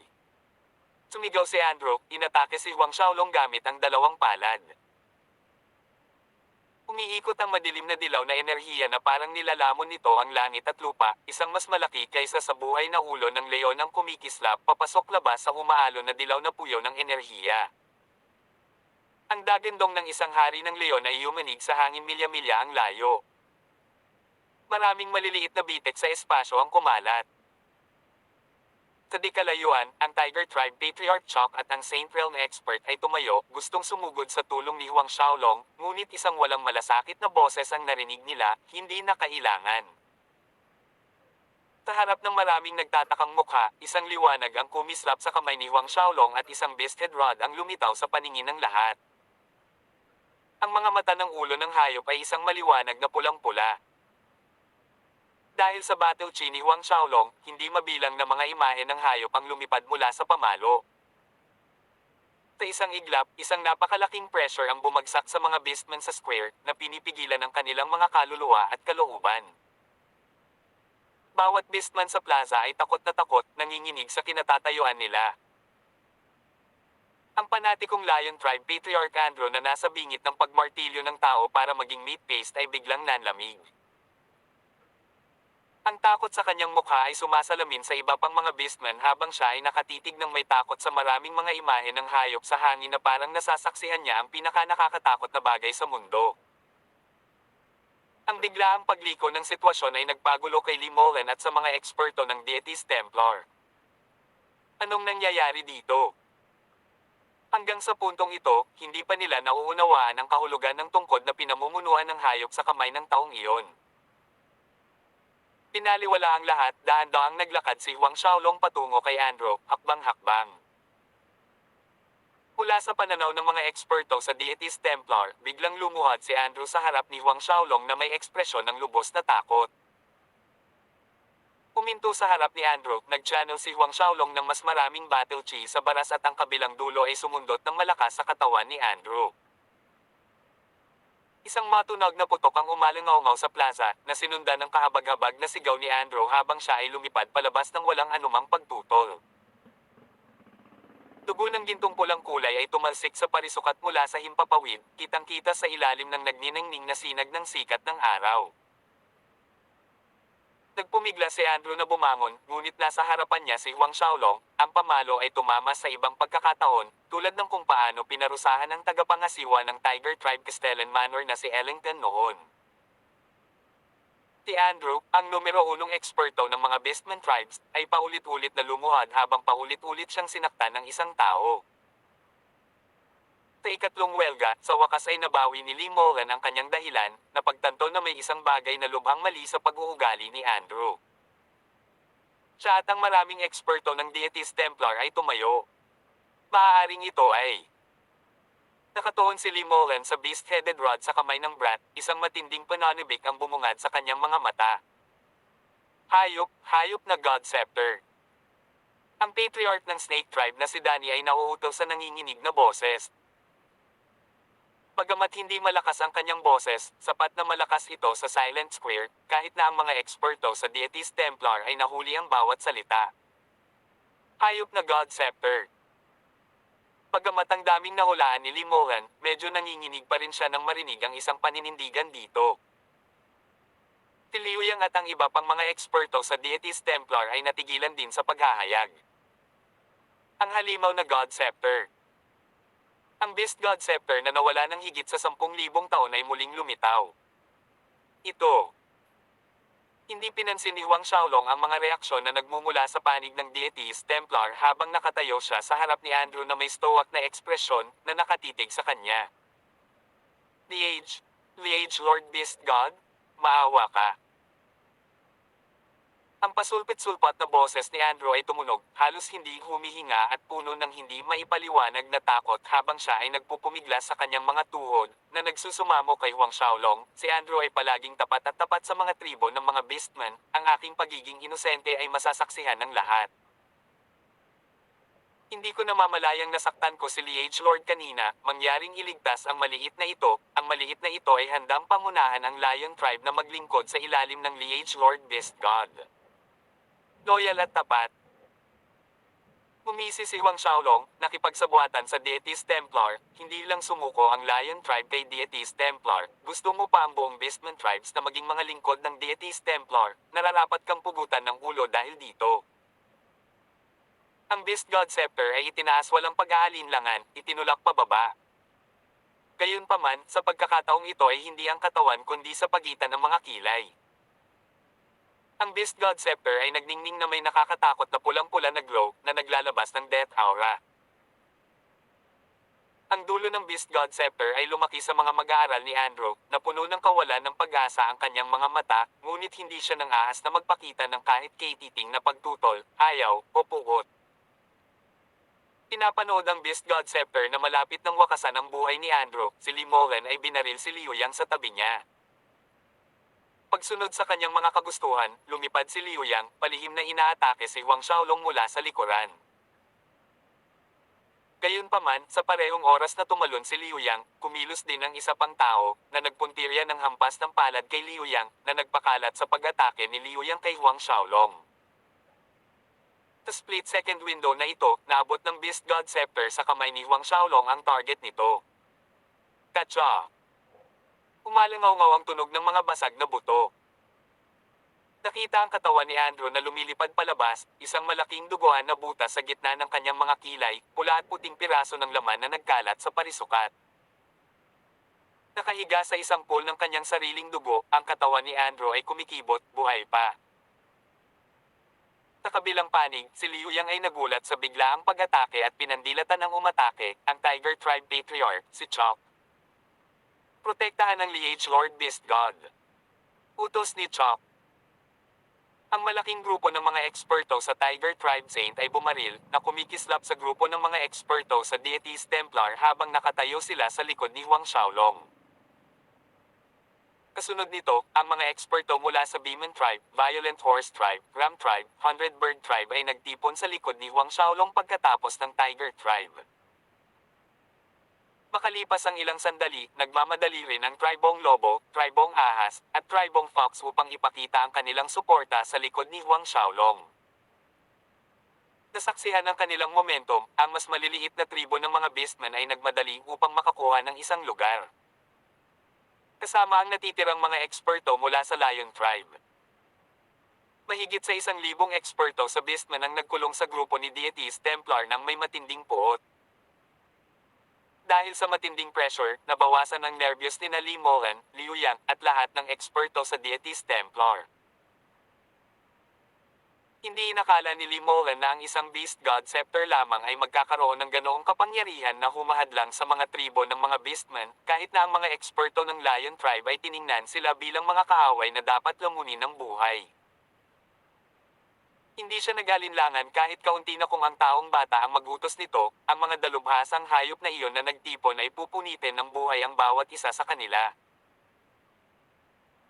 Matapos mawalan ng katinoan, si Li Molen ay nagbigay ng napakatingkad ng ngiti sa direksyon ni Huang Xiaolong. Hindi ko inaasahan na ang mandirigmang ito ay ang kinanang Beast God Scepter. Kaming mga Deity Templar ay binabati ang mandirigmang ito. Si Huang Xiaolong ay nanatiling matatag. Gusto niyang makita kung ano ang nilalaro nitong si Li Molen. Ngayon lang, na-curious lang kami tungkol sa Beast God Scepter na nasa kamay ng mandirigmang ito. Gusto lang naming tingnan at wala kaming ibang intensyon. Nagpatuloy si Li Molen na may nakangiting mukha, sana ay huwag pansinin ng mandirigmang ito. Ang tinutukoy niya ay ang pag-atake sa kanya ni Liu Yang mula sa likuran. Tawag. I prick. I-click. I subscribe kwentong nobela. Hindi magagapi. Tagalog Translator, Andy Dorst, Kabanata 467. Panatilihin silang lahat dito magpakailanman. Nakakainis talaga ang curiosity mo. Ang mga salita ni Huang Xiaolong ay puno ng panunuya. Umajejek si Li Molan, ang ating mga Diyos-Diyosa na Templar ay laging umaasa na ang mga tribo ng mga Beastmen ay maaaring magkaisa, maging mas malakas, at maibalik ang ningning ng kanilang nakaraang kaluwalhatian. Ngayon na natagpuan ng mandirigmang ito ang Beast God Scepter, at ikaw ay nakatadhana na pag-isahin ang mga tribo ng mga Beastman, ang ating mga deity Templar ay masaya para sa buong lahi ng Beastman. Si Huang Xiaolong ay nanunuya sa loob na nakikinig sa pagpapakita ni Li Molan ng kabutihang loob. Inaasahan ng mga Diyos na Templar na ang mga tribo ng Beastman ay maaaring magkaisa, maging mas malakas. Ang pag-asang ang mga tribo ng Beastmen ay magpapasakop sa ilalim ng deities Templar ay ang tunay na katotohanan.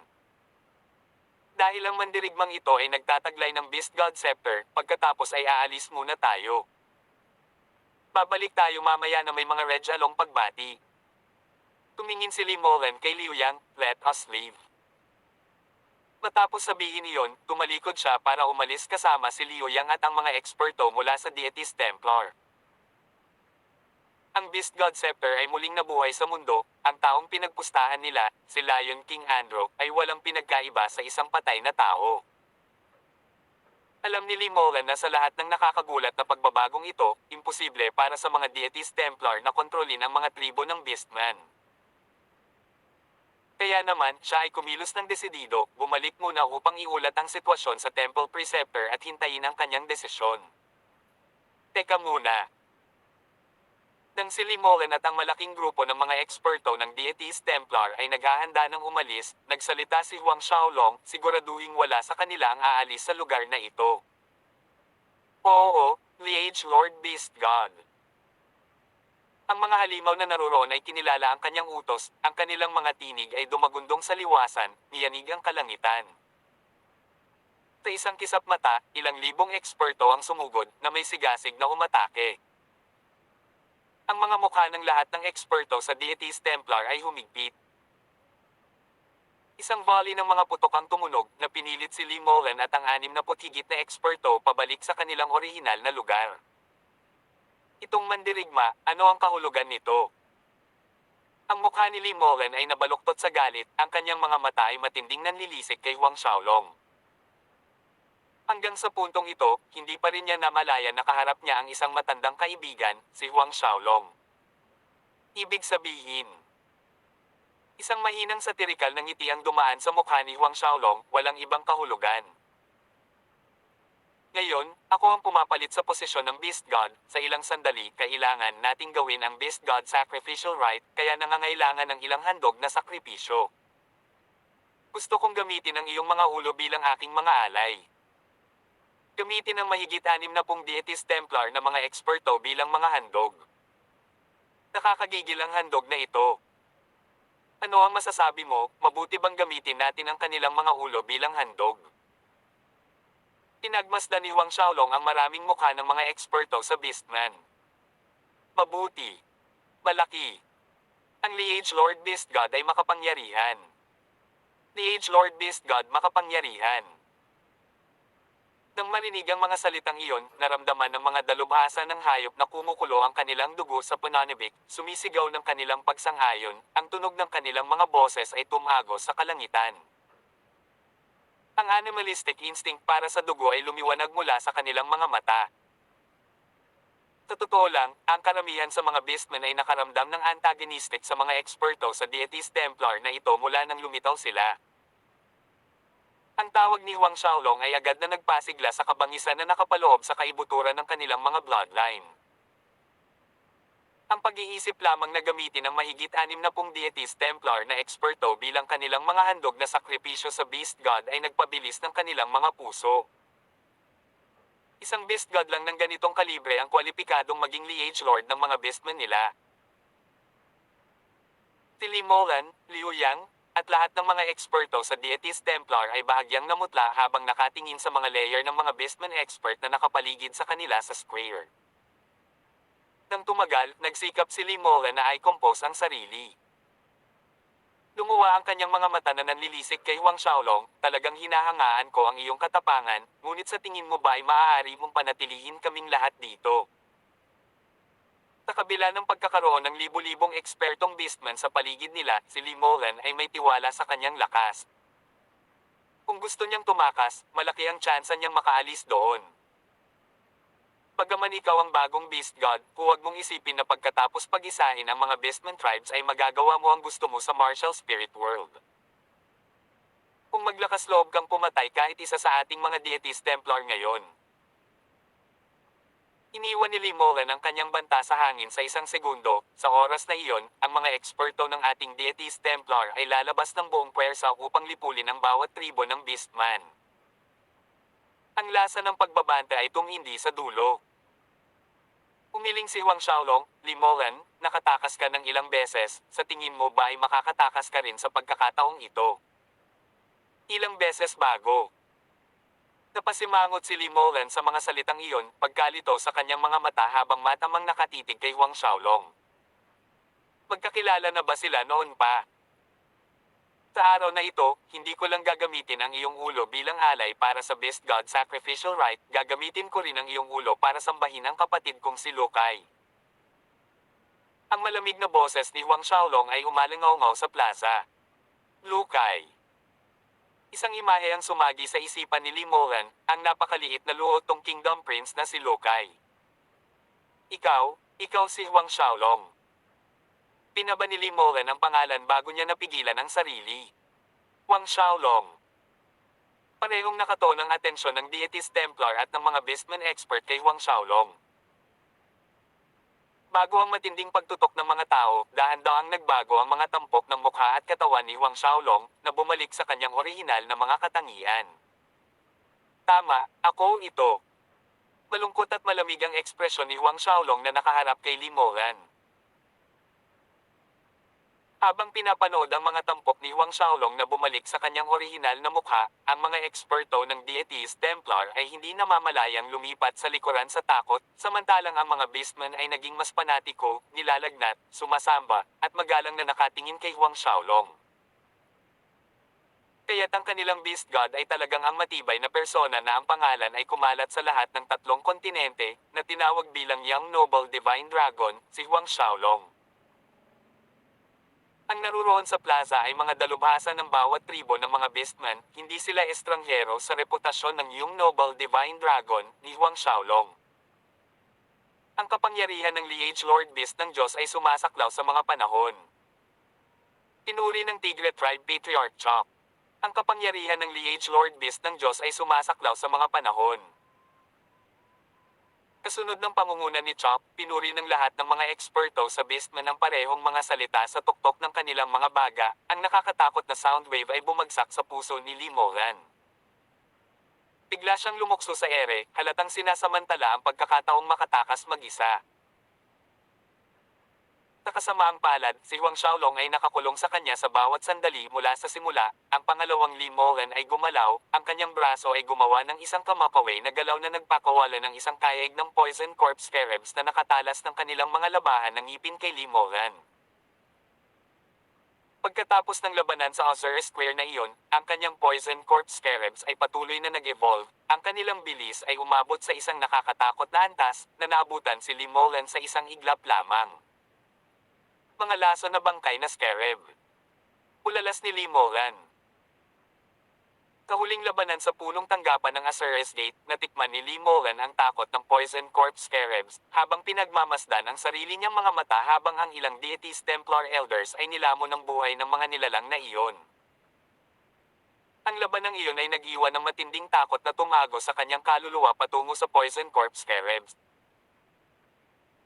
Ang Divine Dragon Armor kaagad kay Limolan, ang parehong Asher na longsword ay mahigpit na nakahawak sa kanyang mga kamay, naglalaslas ng galit na galit. Ang mga eksperto sa Deities Templar sa ibaba ay nanambalik ang kanilang katinuan, mabilis na sumama sa pag-atake patungo sa Poison Corpse Scarabs. Muling iwinagayway ni Huang Xiaolong ang kanyang braso, at agad na inilatag ang flag ng mga Diablo at Ghosts. Isang walang katapusang agos ng mga aura ng multo ang lumubog kay Limoran at sa iba pang mga eksperto sa Deities Templar. Dumating ang mga masasamang multo at diablo na umaalulong na inilalantad ang kanilang mga pangil habang sinasalubong nila ang buhay na biktima sa loob ng hanay. Ang mga dalubhasa ay gumawa ng galit na pag-atake gamit ang kanilang mga palad, takot na malalim ang nakaukit sa kanilang mga mukha. Atake. Tiwang Xiaolong ang nagutos sa mga eksperto sa Beastman. Ang lahat ng mga eksperto sa Beastman ay sumunod sa pag-asa sa kanilang mga mukha, nagmamadaling umatake ng may sigla. Ang bandila ng Diablo at Ghosts ay hindi na ang Supreme Ghost Flag na dati, kasama ang dagdag na 20 Saint Realm Soul. Ang masasamang espiritu sa loob ay mayroon na ngayong lakas ng isang Third Order Saint Realm Expert. Kahit na makapangyarihan ang mga eksperto sa Deities Templar na iyon, sa maikling panahon, mahihirapan silang lumabas mula sa Sea of Ghosts and Devils Array na iyon. Bukod sa pagiging nakulong sa hanay, kasama ang Poison Corpse Scarabs at libu-libong eksperto sa Beastman, sa lalong madaling panahon, malapit sa kalahati ng 60 higit na eksperto sa Deities Templar ang bumagsak. Walang magawa sina Limoran at Liu Yang habang ang mga ekspertong dinala nila ay namatay, isa-isa, sa ilalim ng pag-atake ng mga eksperto sa Beastman. Pagkatapos ay ginawang pagkain para sa Poison Corpse Scarab, ang kanilang mga mukha ay nawalan ng kulay, na nakagapos sa takot. Ang mga sentido ni Limoran ay hamina, napalitan ng aura ng nalalapit na kamatayan na sumakit sa kanyang puso. Pagkalipas ng 2 oras, mula sa 60 dagdag na eksperto sa mataas na antas, isang maliit na dosina na lamang ang natitira. Alam na alam ni Limoran, kung walang gagawin, sa malaot madali silang lahat ay magiging pagkain ng mga Poison Corpse Scarab na iyon, kasama ang kanyang sarili. Iniisip ang maliliit na itim na bagay na gumagapang sa buong katawan niya, unti-unting kinakain ang kanyang laman, sapat na ang paningin na iyon para mawalan siya ng lakas, nanginginig. Huang Xiaolong, ako ang master ni Lilo. Ang matinis na sigaw ni Limoran ay pumutol, kung malaman ni Lilo na pinatay mo ako, tiyak na papatayin kanya para ipaghiganti ako. Bahagyang kumunat ang mga kilay ni Huang Xiaolong.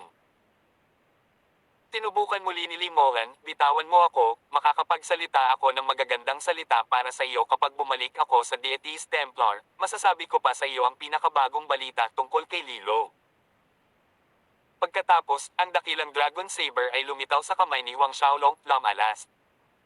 Tawag. I prick. I-click. I subscribe kwentong nobela. Hindi magagapi. Tagalog Translator, Andy Dors, Kabanata 468. Si Huang Xiaolong ay ang Diyos ng hayop. Isang malakas na uhaw sa dugo ang bumulwak mula sa isang pulang-pula na dragon na dugo na diretsong bumaril kay Limoran. Natarante at naalarma, iwinagayway ni Limoran ang longsword sa kanyang kamay at maraming sinag ng espada ang lumipad palabas, na bumubuo ng isang mahusay na proteksyon na hadlang. Isang malakas na putok ang umalingaw sa hangin, ang mga ripples ng shockwaves ay pumipihit sa espasyo habang ang malaking dragon na may dugo ay bumangga sa protective barrier. Ngayon, kailangan mong mamatay. Nakakapanghina ng buto ang malamig na boses ni Huang Xiaolong. Kahit na narito si Lilo ngayon, determinado si Huang Xiaolong na anihin kagad ang buhay ni Limoran. Hindi lang si Limoran, determinado siyang patayin ang lahat ng tao ng Deities Templar. Dapat mamatay silang lahat. Lumipas ang kalahating oras. Sa loob ng bandila ng Diablo at mga multo, isang nag-iisang Limoran ang nananatili, na nababalot ng makapal na aura ng kamatayan. Huang Xiaolong, hindi kita patatawarin kahit na maging multo ako. Alam na dito magtatapos ang kanyang buhay, sumigaw si Limoran, ang kanyang mukha ay nabaluktot dahil sa hinanakit. Gayon din, ang ating Temple Preceptor ay matagal nang gusto kay Lilu. Si Lilu at ang ating Temple Preceptor ay nakitang magkasundo. Ikaw hindi kailanman magkakaroon ng anumang pagkakataon kay Lilu, hindi kailanman. Papatayin ka ni Lilu para ipaghiganti ako. Papatayin niya ang buong pamilya mo. Lipunan ang lahat ng iyong mga alagad sa gate ng Azure. Lahat ng mayroon ka. Si Limoran ay sumigaw sa isang baliw na paraan, ang kanyang mga mata ay nagniningning sa isang manic light. Ang Tiger Tribe Patriarch Chuck ay nagpatama ng palad sa likod ni Lee Molan sa puntong ito. Natisod si Lee Molan, papunta mismo sa kayaig ng Poison Corpse Scarabs. Nasa sabik, ang Poison Corpse Scarabs ay sumugod, ang ilan ay magsisimula na sa mga mata ni Lee Molan. Gayunpaman, hindi pinahintulutan ni Huang Xiaolong na hawakan ng Poison Corpse Scarab si Lee Molan, sa halip, nakuha niya ang mga ito at ang bandila ng Diablo at Ghosts. Habang papalapit siya kay Lee Molan, lumitaw sa kanyang mga kamay ang Blades of Ozure. Huang Xiaolong, ikaw. Ilang salita pa lang, ang Blades of Ozure sa mga kamay ni Huang Xiaolong ay bumaba, at ang ulo ni Lee Molan ay lumipad sa langit. Biglang naputol ang boses niya. Umulan ng dugo kung nasaan si Lee Molan. Tinitingnan ng bangkay ni Lee Molan na may malamig na ekspresyon, inilipat niya ang walang ulo na katawan sa Linglong Treasure Pagoda bilang pagkain ng Poison Corpse Scarabs. The Age Lord Beast God ay makapangyarihan. Tumagundong ang boses ng mga dalubhasa sa hayop sa plaza. Tinipon ni Huang Xiaolong ang lahat ng special ring ng mga eksperto sa Deities Templar sa kanyang Ozure ring. Sa pagtingin sa mga Beastman expert sa paligid, itinaas niya ang kanyang braso para pakalmayan ang nasa sabik na mga tao habang umaalingaw-ngaw ang malakas niyang boses, simula ng Beast God Sacrificial Rite. Ang isa pang masiglang tugon ay nagmula sa mga dalubhasa sa Beastman, sumunod sa utos ni Huang Xiaolong at kinalekta si Lee Molan at iba pang mga eksperto sa Deities Templar. Mahigit 60 ulo ng tao ang inilagay sa altar ng paghahain. Nang utusan ni Huang Xiaolong ang Poison Corpse Scarabs na patayin si Liu Yang at ang mga eksperto sa Deities Templar, pinabayaan niyang buo ang kanilang mga ulo.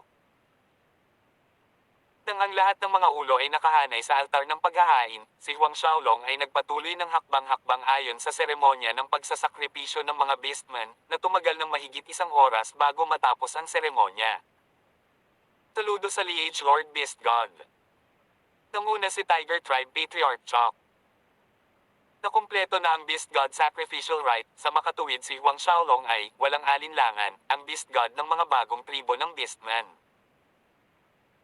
Sa isang iglap, ang pangkat ng mga dalubhasa sa hayop ay lumuhad sa pagsamba, bawat isa sa kanila ay nagpapakita ng pagpipitagan, pagsamba, at matinding sigasig. Taglit na inis ka ni Huang Xiaolong ang masa ng nakahandusay na mga silhouette bago sabihin sa kanila na tumaas. Ilabas mo si Andrew. Utos ni Huang Xiaolong. Bagamat tinusok ni Huang Xiaolong ang Beast God Scepter sa noo ni Andrew, nabasag ang isang malaking butas sa kanyang bungo, buhay pa rin si Andrew.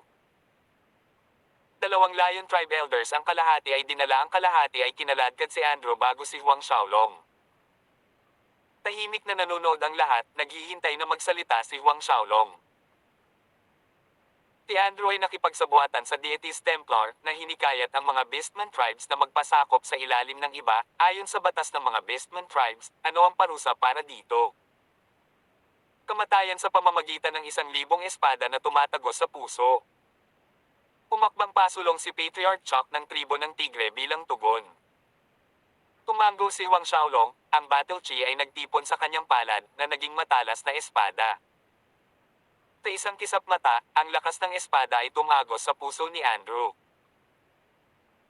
Si Andrew ay nagpakawalan ng namamaos, nakakadugo na sigaw habang ang lakas ng espada ay tumagos sa kanyang dibdib, na lumalabas mula sa kanyang likuran. Katulad nito, ang lakas ng espada ay paulit-ulit na tumusok sa puso ni Andrew ng 10,000 beses bago tumigil.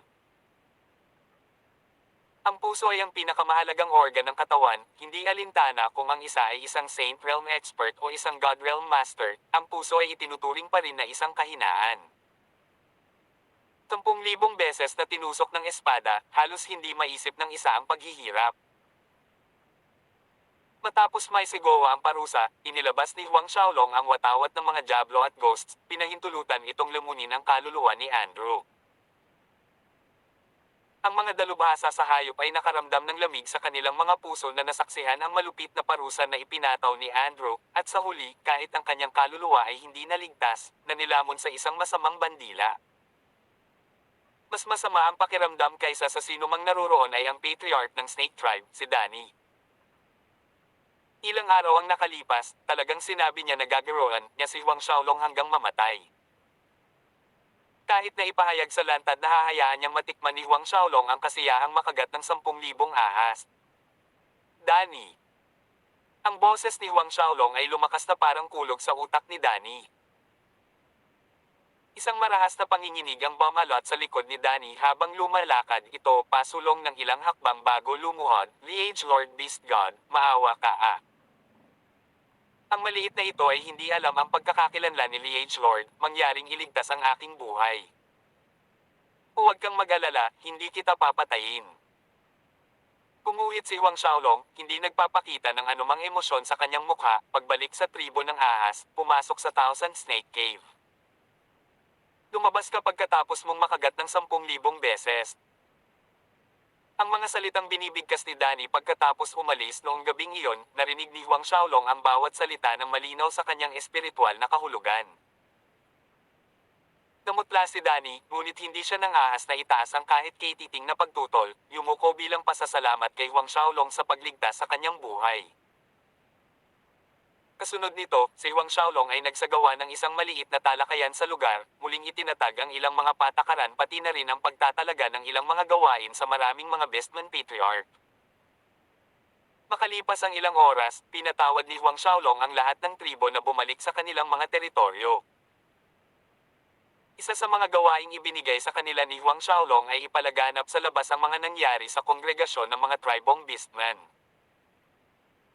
Isasabit ni Huang Xiaolong si Li Molen at lahat ng mga eksperto sa Deities Templar sa mga tarangkahan ng Sacred Tiger City. Gusto niyang malaman kung ang mga Deities Templar ay magpapadala ng mga tao upang kunin ang kanilang mga ulo. Kung hindi sila mangangahas, kung gayon ang mga Deities Templar ay mababawasan ng walang iba kundi ang pinakamalaking katatawanan ng Martial Spirit World. Kung talagang nagpadala si Deities Templar ng isang tao upang kunin ang mga ulong iyon. Umisi si Huang Xiaolong, sisiguraduhin niyang magkakasamang palamutihan ng mga ulo ng mga taong dumating ang mga pader ng Sacred Tiger City. Pumalik si Huang Xiaolong sa Sacred Tiger City kasama ang grupo ng mga dalubhasa sa Tiger Tribe, dala ang mga ulo kasama niya. Tungkol naman sa napapabalitang pamana ng Beast God sa loob ng Beast God Shrine, binalak ni Huang Xiaolong na bumalik pagkatapos na pinuhin ang mga primordial na Divine Dragon gamit ang Dragon God Grass na mayroon siya. Pagkatapos ng lahat, siya na ngayon ang Beast God na pinag-isa ang mga Beastman tribes at maaaring makapasok sa Beast God Shrine anumang oras. Habang si Huang Xiaolong at ang mga eksperto ng Tiger Tribe ay bumalik sa Sacred Tiger City, nakabitin ng mga ulo sa mga pader ng lungsod, ang buong Martial Spirit World ay nabalisa. Ano? Ang Beast God Scepter ay muling lumitaw. Si Huang Xiaolong ay may Beast God Scepter at naging Beast God ng mga tribo ng Beastman. Si Huang Xiaolong ay naghahari sa mga tribo ng mga Beastman. Si Li Molen ng Deities Templar at higit sa 60 eksperto ay pinatay lahat ni Huang Xiaolong. Ang kanilang mga ulo ay nakasabit sa ibabaw ng mga pader ng Sacred Tiger City sa mga sandaling ito. Katulad ng isang napakalaking bulalakaw na bumagsak sa lupa nito, ang buong Martial Spirit World ay nayanig. Ang mga puwersang malaki at maliit ay nahirapang paniwalaan ito, sila ay nagulat at natulala sa balita. Unti-unting kumalat ang kaba sa mga dalubhasa at disipulo ng Cosmos God Cult, bawat pamilya at puwersa na hindi sumasalungat kay Huang Xiaolong ay nahulog sa isang kakila-kilabot na kapahamakan. Nang marinig ni na Zhao Shu, Zhang Fu, at ang mga eksperto at disipulo ng Aseres Gate ang balita, ang mga excited na tagay ay umalingaw sa bawat sulok ng Aseres Gate, puno ng pag-asa. Sa Snowwind Continent, sa loob ng mga pader ng palasyo ng Blessed Buddha Empire, umalingaw sa mga corridors ang masiglang tawa ni Shifan Tian sa mga corridors na narinig ang balita. Hindi ko inaasahan, na nakuha ni Junior Brother ang Beast God Scepter. Pinag-iisa ang mga tribo ng Beastman. Sa susunod na makita ko si Junior Brother, mukhang kailangan ko rin siyang batiin ng may paggalang bilang Lord Beast God.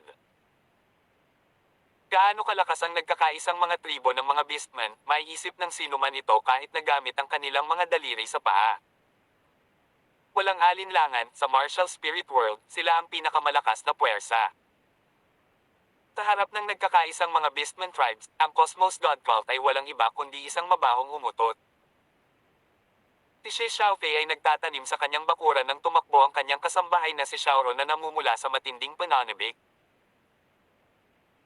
Naguguluhan kung bakit ganito ang kinikilos ni Xiaoro, bago pa makapagtanong si Shi Xiaofei, umimik si Xiaoro, Prinsesa, Young Noble Huang, siya na ngayon ang Beast God ng mga tribo ng Beastman. Tawag. I prick. I-click. I subscribe kwentong nobela. Hindi magagapi. Tagalog Translator, Andy Dors, Kabanata 469. Kung kaya mo akong talunin. Hayop na Diyos. Nanlaki ang malalaking mata ni Shi Xiaofei, ang nagtatakang ekspresyon sa kanyang mukha ay nanatili sa mahabang panahon. Sa isang lugar malapit sa Dead Sea Gorge, sa natatanging lumulutang na isla ng deities Templar, ang Temple Preceptor, si Ying Tian, ay nakaupo na nababalutan ng umiikot na itim na ambon na talagang lumabo ang mga linya ng kalawakan, na parabang ang kanyang kabuuan ay isinama sa nakapalibot na espasyo. Sa ilalim ng dais, maraming mga eksperto sa deities Templar ang nakaluhod, masyadong natatakot na gumalaw ng 1 pulgada, natatakot na ang kanilang paghinga ay masyadong malakas. Isang matinding katahimikan ang lumubog sa bulwagan, at tanging ang paminsan-minsang dita na ingay ng pawis na tumutulo sa sahig ang maririnig. Sa patay na tahimik na bulwagan, isang mahinang tawa ang biglang umalangaw mula sa loob ng itim na ambon. Ang mahinang tawa ni Ying Tian ay lumakas, lumihis sa manek, masakit sa pandinig. Bawat nota ay tumatagos sa puso ng mga nakaluhod na eksperto sa deities Templar. Alam ng mga pamilyar kay Temple Preceptor Ying Tian na sa sandaling ito, lampas na siya sa galit. Higit sa 60 Saint Realm expert. Higit pa rito, karamihan sa kanila ay mga high-level na Saint Realm expert. Patay lahat. Kahit na para sa isang puwersang hegemonya tulad ng deities Templar, ang isang malaking pagkawala na tulad nito ay masakit sa buto. Higit sa lahat na si Limolen at 60 iba pang mga ulo ay nakasabit pa rin sa itaas ng mga tarangkahan ng Sacred Tiger City, dapat ba siyang magpadala ng mga tao upang kunin sila? Ang buong martial spirit world ay nakatingin kay deities Templar na parang isang biro. Ang mga dalubhasa sa bulwagan ay lalong ibinaba ang kanilang mga ulo, hindi naglakas loob na buhatin sila. Ilang sandali pa, biglang tumigil ang pagtawa ni Ying Tian nang magsimula ito, malamig na nakatingin sa grupo ng mga tao sa ibaba niya. Sino ang pupunta sa Sacred Tiger City? Nagsalita si Ying Tian. Walang kumibo, walang sinabi. Isang masamang itim na liwanag ang sumabog sa mga mata ni Ying Tian, ang matinding nakamamatay na aura ay naging sanhi ng paglubog ng atmosfera ng bulwagan. Ang nanginginig ng mga figure ng mga eksperto na nakaluhod bago ay naging mas nakikita. Nang maramdaman ng mga ekspertong iyon na papalapit na ang kamatayan, ang nakalulungkot na hangarin sa pagpatay ay naglaho na para bang wala ito roon. Kayong lahat, umalis na kayo. Nagsalita si Ying Tian, ang kanyang boses ay may bahid ng lamig, kawalan ng kakayahan, galit at makamandag na puhot. Ang mga eksperto ay mabilis na sumunod at tumakas sa bulwagan. Sa sandaling nasa labas, ang bawat isa sa kanila ay hinugasan ng damdamin ng kaligtasan. Nang makaalis na ang lahat ng eksperto, isang figure ang lumabas mula sa likod ng bulwagan. Nilo, bumabiyahe ka sa Starcloud Continent. Sabi ni Ying Tian, isang matalim na liwanag ang kumikinang sa kanyang mga mata. Oo. Magalang na sumunod si Lilo at umatras mula sa bulwagan. Tirichit asterisk S. Isang buwan nang lumipas sa isang iglap. Sa huli, hindi nagpadala ang deities Templar ng sinuman upang kunin ang mga ulong nakasabit sa itaas ng pader ng lungsod, na ginawang biro ang deities Templar pagkatapos ng hapunan. Pagkatapos ng labanan ng Beast God Shrine, nasira ang prestihiyosong reputasyon ng deities Templar. Maging ang mga puwersa at pamilya sa maliliit na kaharian tulad ng Luotong Kingdom na sumuko sa ilalim ng deities Templar ay isa-isang naghimagsik. Ang pagsumit sa deities Templar ay nangangahulugan ng pagkakasala kay Huang Xiaolong. Sino, sa oras na ito, sa buong martial spirit world ang nangahas na saktan si Huang Xiaolong? Ngayong isang buwan, naghintay si Huang Xiaolong sa Sacred Tiger City, nagsasanay ng makajos na Zumi Art, Ozure Tactics, Body Metamorphose Scripture, Ozure Sword Skill, Absolute Soul Finger, Ozure Demon Claw at iba pa, na pinag-aaralan ang lahat ng kanyang kakayahan sa pakikipaglaban.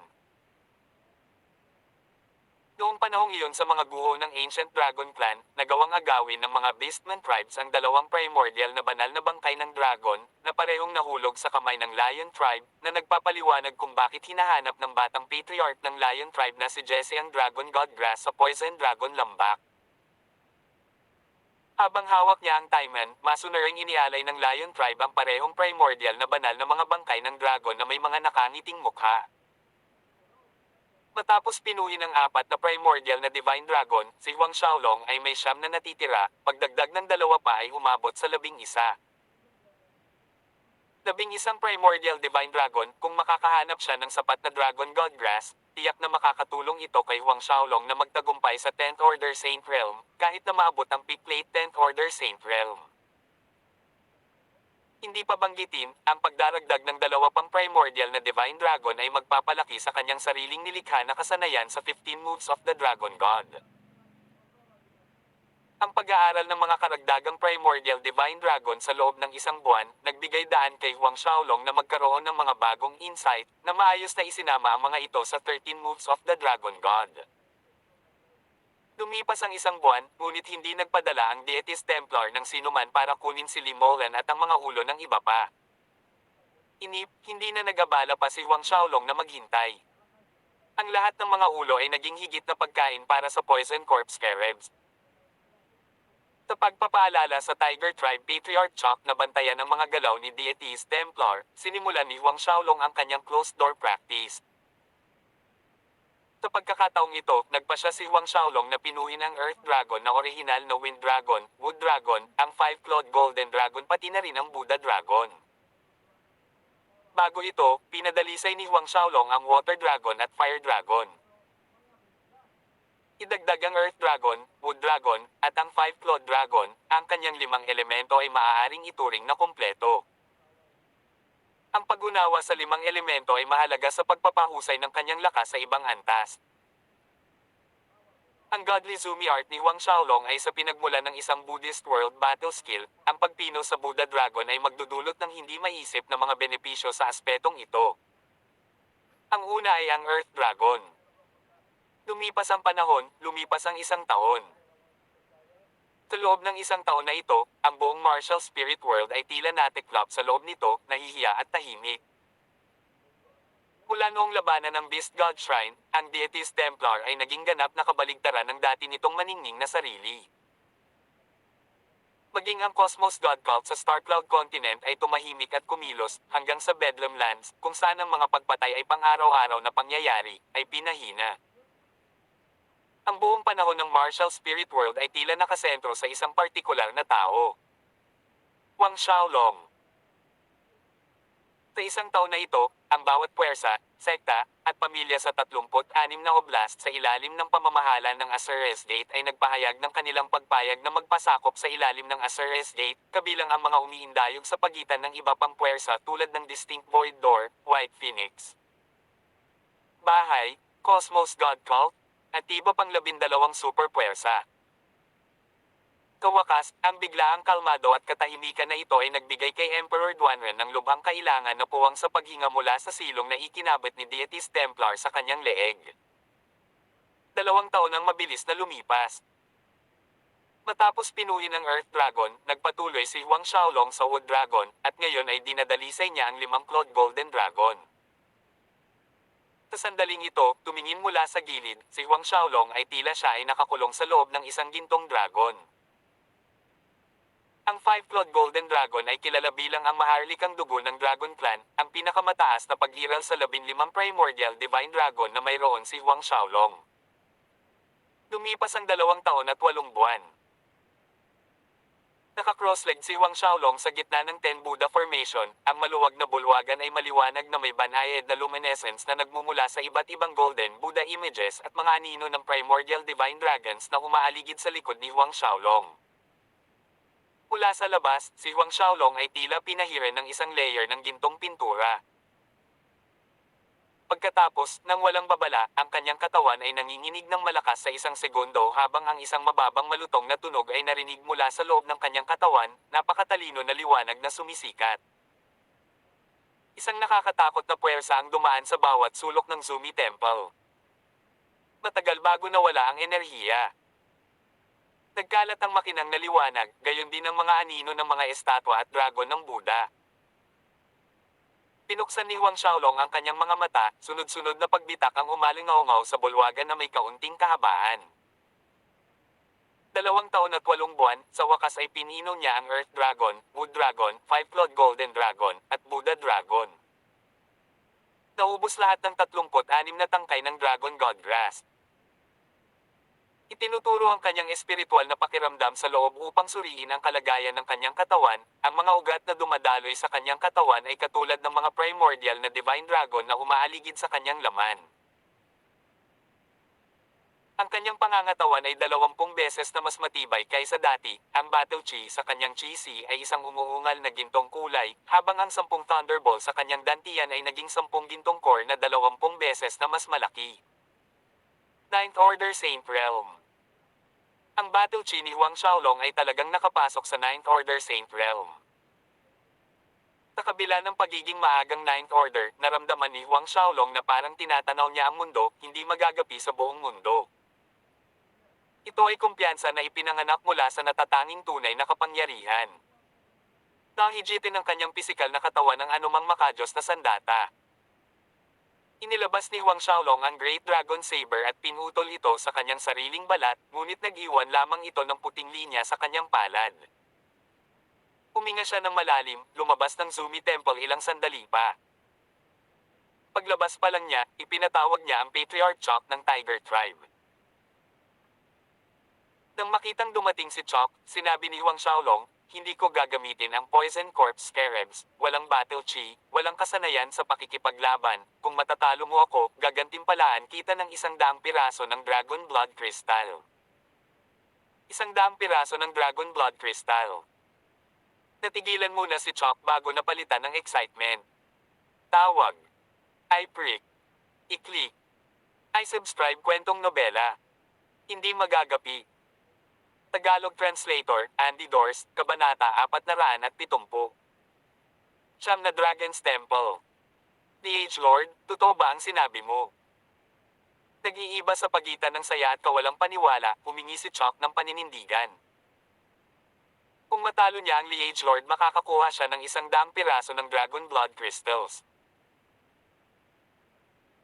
Alam niya na bago pumasok sa closed door practice mahigit 2 taon na ang nakararaan, ang Liege Lord Beast God ay isa lamang 7th Order Saint Realm, ngunit gaano man kalaki ang mapapataas ng isang tao sa kanilang lakas sa closed door practice, Liege Lord Beast God ay dapat, sa pinakamaraming, maging isang mid-7th Order Saint kaharian. Totoo. Tagot ni Huang Xiaolong na may seryosong mukha. Makalipas ang ilang sandali, parehong lumitaw sa itaas ng tuktok sa isang hanay ng bundok ilang daang li sa labas ng Sacred Tiger City. 2 figure ang nakatayo sa magkabilang panig sa katahimikan. Si Huang Xiaolong ay gumawa ng unang hakbang, ang 2 kamay ay naging mga kuko habang siya ay lumilipad patungo kay Chok.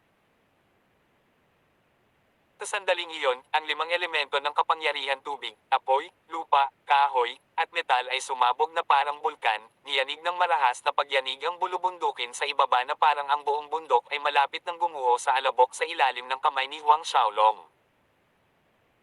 Talagang naalarma si Chok sa momentum ni Huang Xiaolong, mabilis na humarap gamit ang Sacred Tiger Fist. Ang mabagsik na banggaan ay nakatatak sa tenga, ang nakakatakot na shockwaves ay sumabog palabas sa mga malalaking bato at mga bangin, na pinuputol ang lahat ng bagay sa alabok. Matapos ang impact, umatras sina Huang Xiaolong at Chok ng mahigit 100 metro mula sa isa't isa. Sa isang palitan na iyon, si Chok ay nakaramdam ng pamamanhid sa magkabilang kamay, baka sa ekspresyon ng kanyang mukha ang kanyang pagkagulat.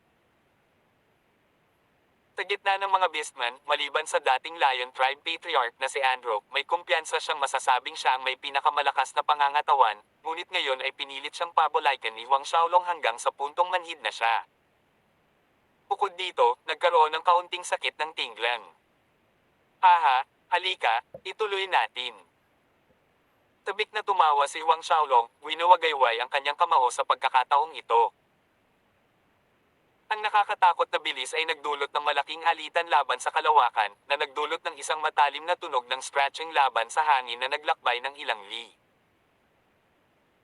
Bago pa man dumating ang kamao ni Huang Xiaolong, nakadama na si Chok ng matinding panganib, ang napakalaking kapangyarihang mapanirang bomb alot sa kanya habang ang kanyang mukha ay namutla. Dahil sa kawalan ng kumpiyansa na harapin ang tama, pinilit niyang tumabi. Gayunpaman, naiwasan niya ang malakas na kamao ni Huang Xiaolong. Tumingin si Chok at laking gulat niya nang matuklasan na sa lugar na kinatatayuan niya ngayon, ang kalawakan ay parang lumubog ito na nakatatak ng isang higanting kamao. Ang espasyo ay isang bagay na hindi mahahawakan sa simula, paano maitatak ang kamao ng isang tao sa kalawakan? Anong nakakabighaning konsepto ito? Bago pa makompose ni Chok ang kanyang sarili, isa pang malakas na alon ng enerhiya ang dumaloy sa kanya, na ikinagulat niya. Si Huang Xiaolong ay nanlalabo, naglunsad ng panibagong pag-atake, at tinutukan ng palad si Chok. Dahil sa pagkataranta, inilabas ang palad ni Chok upang harangan ang pag-atake. Suntok sa suntok, mahigit 100 galaw ang palitan ng dalawa.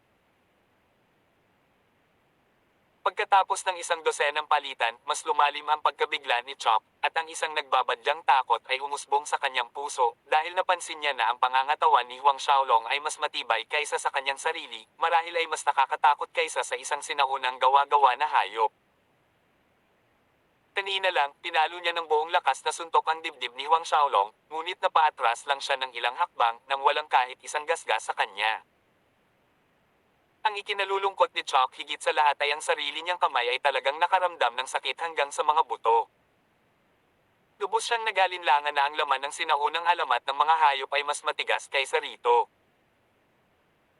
Sa kabuuan, napino ni Huang Xiaolong ang 8 primordial na Divine Dragon, ang kanyang True Dragon Physique ay nalampasan na ngayon ang 5 Cloud Golden Dragon Emperor ng Dragon Clan noong sinaunang panahon. Sa kabila ng pagiging isang Peak Plate 10th Order Saint Realm Expert at nagtataglay ng malakas na pangangatawan dahil sa kanyang pinanggalingan, si Chok ay kulang pa rin kumpara sa mga sinaunang dragon, hindi banggitin laban sa 5 kuko na gintong dragon. Makalipas ang 1 oras, ginawa ni Chok ang pagbabagong anyo ng hayop. Matapos ang pagbabagong anyo ng hayop, ang depensa ni Chok ay tumaas sa isa pang antas, na nagdagdag ng kanyang kalamangan bilang pinakamataas na lakas ng kaharian ng Late 10th Order Saint kung saan hindi gumagamit si Huang Xiaolong ng anumang mga kasanayan sa labanan, sa wakas ay nagawa niyang bahagyang sugpuin si Huang Xiaolong. Bawat suntok at hampas ng palad mula kay Huang Xiaolong ay nabalisa ng husto ang kanyang mga buto kaya naramdaman ni Chok na ang kanyang mga buto ay nagkakawatak-watek. Ngunit ang mga galaw ni Huang Xiaolong ay naging mas tuloy-tuloy at natural sa paglipas ng panahon, lalo pang lumalakas habang nakikipaglaban siya. The Age Lord? Stop! Stop! Hindi na ako lumalaban, hindi na lumalaban. Pagkalipas ng 2 oras, pumagulgol si Chok sa pagkadismaya, umiling-iling at winuwagayway ang kanyang mga kamay. Natatakot niyang tinitigan si Huang Xiaolong. Talagang hindi siya nang ahas na magpatuloy sa pakikipaglaban, kung hindi, ang kanyang set ng Tigre Skeleton ay talagang kakalasin ni Huang Xiaolong. Nang marinig ang nakakaawang pag-iyak ni Chok na humihingi ng awa, sa wakas ay tumigil si Huang Xiaolong, tumatawa, nakakatuwa. Medyo matagal na rin mula noong huli siyang nag-enjoy sa pakikipaglaban ng ganito. Umawit sa tuwa ang kanyang katawan, komportable mula ulo hanggang paa. Matapos pinuhin ang 8 primordial na Divine Dragon, mayroong ilang tunay na Dragon Essence na nalalabi na hindi ganap na nasisipsip sa kanyang katawan, na nagsasama-sama sa loob ng iba't ibang bahagi ng kanyang katawan. Ang laban na ito ay nakatulong sa kanya na ganap na masipsip ang Essence Resido. Nang makitang pumayag si Huang Xiaolong na huminto, nakahinga ng maluwag si Chok. Siya ay pagod at pinatuyo, nakahiga na parang patay na bangkay sa lupa, na sana'y makatulog na lang siya ng ilang daang taon ng ganito. Habang pinapanood si Chok, naglabas si Huang Xiaolong ng 10,000 taon na purple blood human-shaped ginseng, lunokon mo ito. Tumingin si Chuck ng manhid, nakita ang kulay purple na ginseng sa kamay ni Huang Xiaolong na naglalabas ng mabangong amoy. Ang kanyang mga pandama ay agad na pinasigla, ang lahat ng kanyang katamarin ay nawala.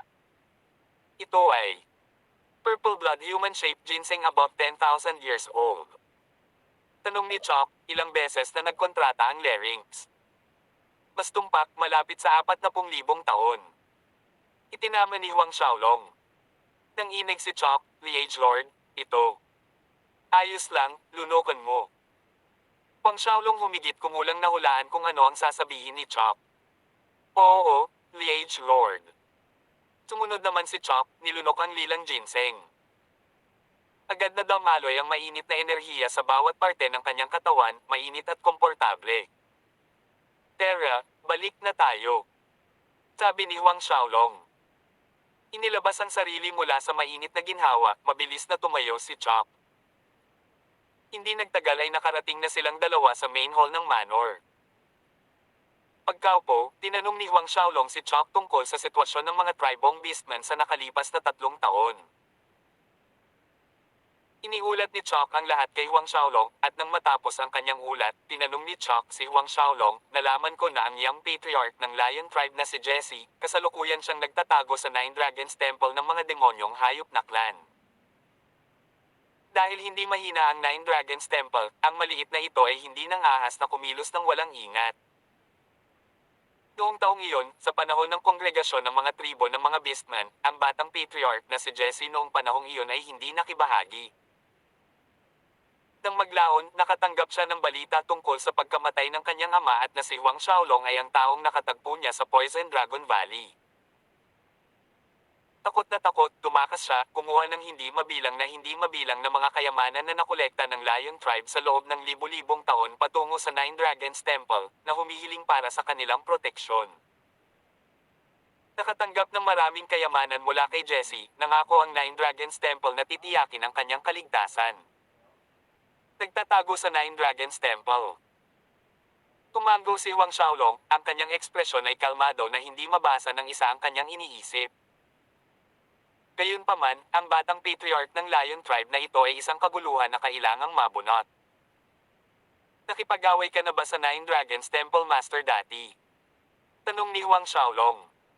Ginawa ko, Liege Lord. Ang maliit na ito ay bumiyahe sa Nine Dragons Temple 2 taon na ang nakakaraan, humiling sa kanila na ibigay si Jesse, ngunit sinabi ng Temple Master na si Jesse ay isa sa kanilang Hall Masters, at kahit na pumunta si Liege Lord, hindi nila ibibigay si Jesse. Ulat ni Chuck. Oh, ganoon ba? Dahil sinabi nila, kung gayon siya ay personal na gagawa sa Nine Dragons Temple na ito. Ang mga angkan ng demonyong hayop sa kontinente ng 10 direksyon ay nakatayo sa par sa mga tribo ng mga beastmen, at ang kanilang pinakamalakas na puwersa ay ang 3 templo. Ang Nine Dragons Temple, Violent Lion Temple, at Ape Deity Temple. Sa gitna ng 3 templo, ang Nine Dragons Temple ay nirerango sa itaas ng iba pang 2, ito ang pinuno ng milyon-milyong demonyong hayop, kaya ang mapagmataas na ugali. Anumang mga paggalaw mula sa panig ng Deities Templar. Nagtanong ulit si Huang Xiaolong. Walang mga aksyon mula sa panig ng Deities Templar sa nakalipas na 3 taon. Magalang na idinagdag ni Chuck, ngunit ang Elf Queen ay biglang nagbigay ng bukas na imbitasyon sa lahat ng mga eksperto ng puwersa sa banal na lupain ng kanilang lahi ng duwende. O alam mo kung bakit? Napukaw ang kanyang kuryosidad. Tawag. I prick. I-click. I subscribe kwentong nobela. Hanggang dito na lang muna mga masters. Salamat sa pagsubaybay mga lods. Abangan lamang ang kasunod na episode. Nang hindi magagapi. Dito sa ating channel. Kwentong nobela.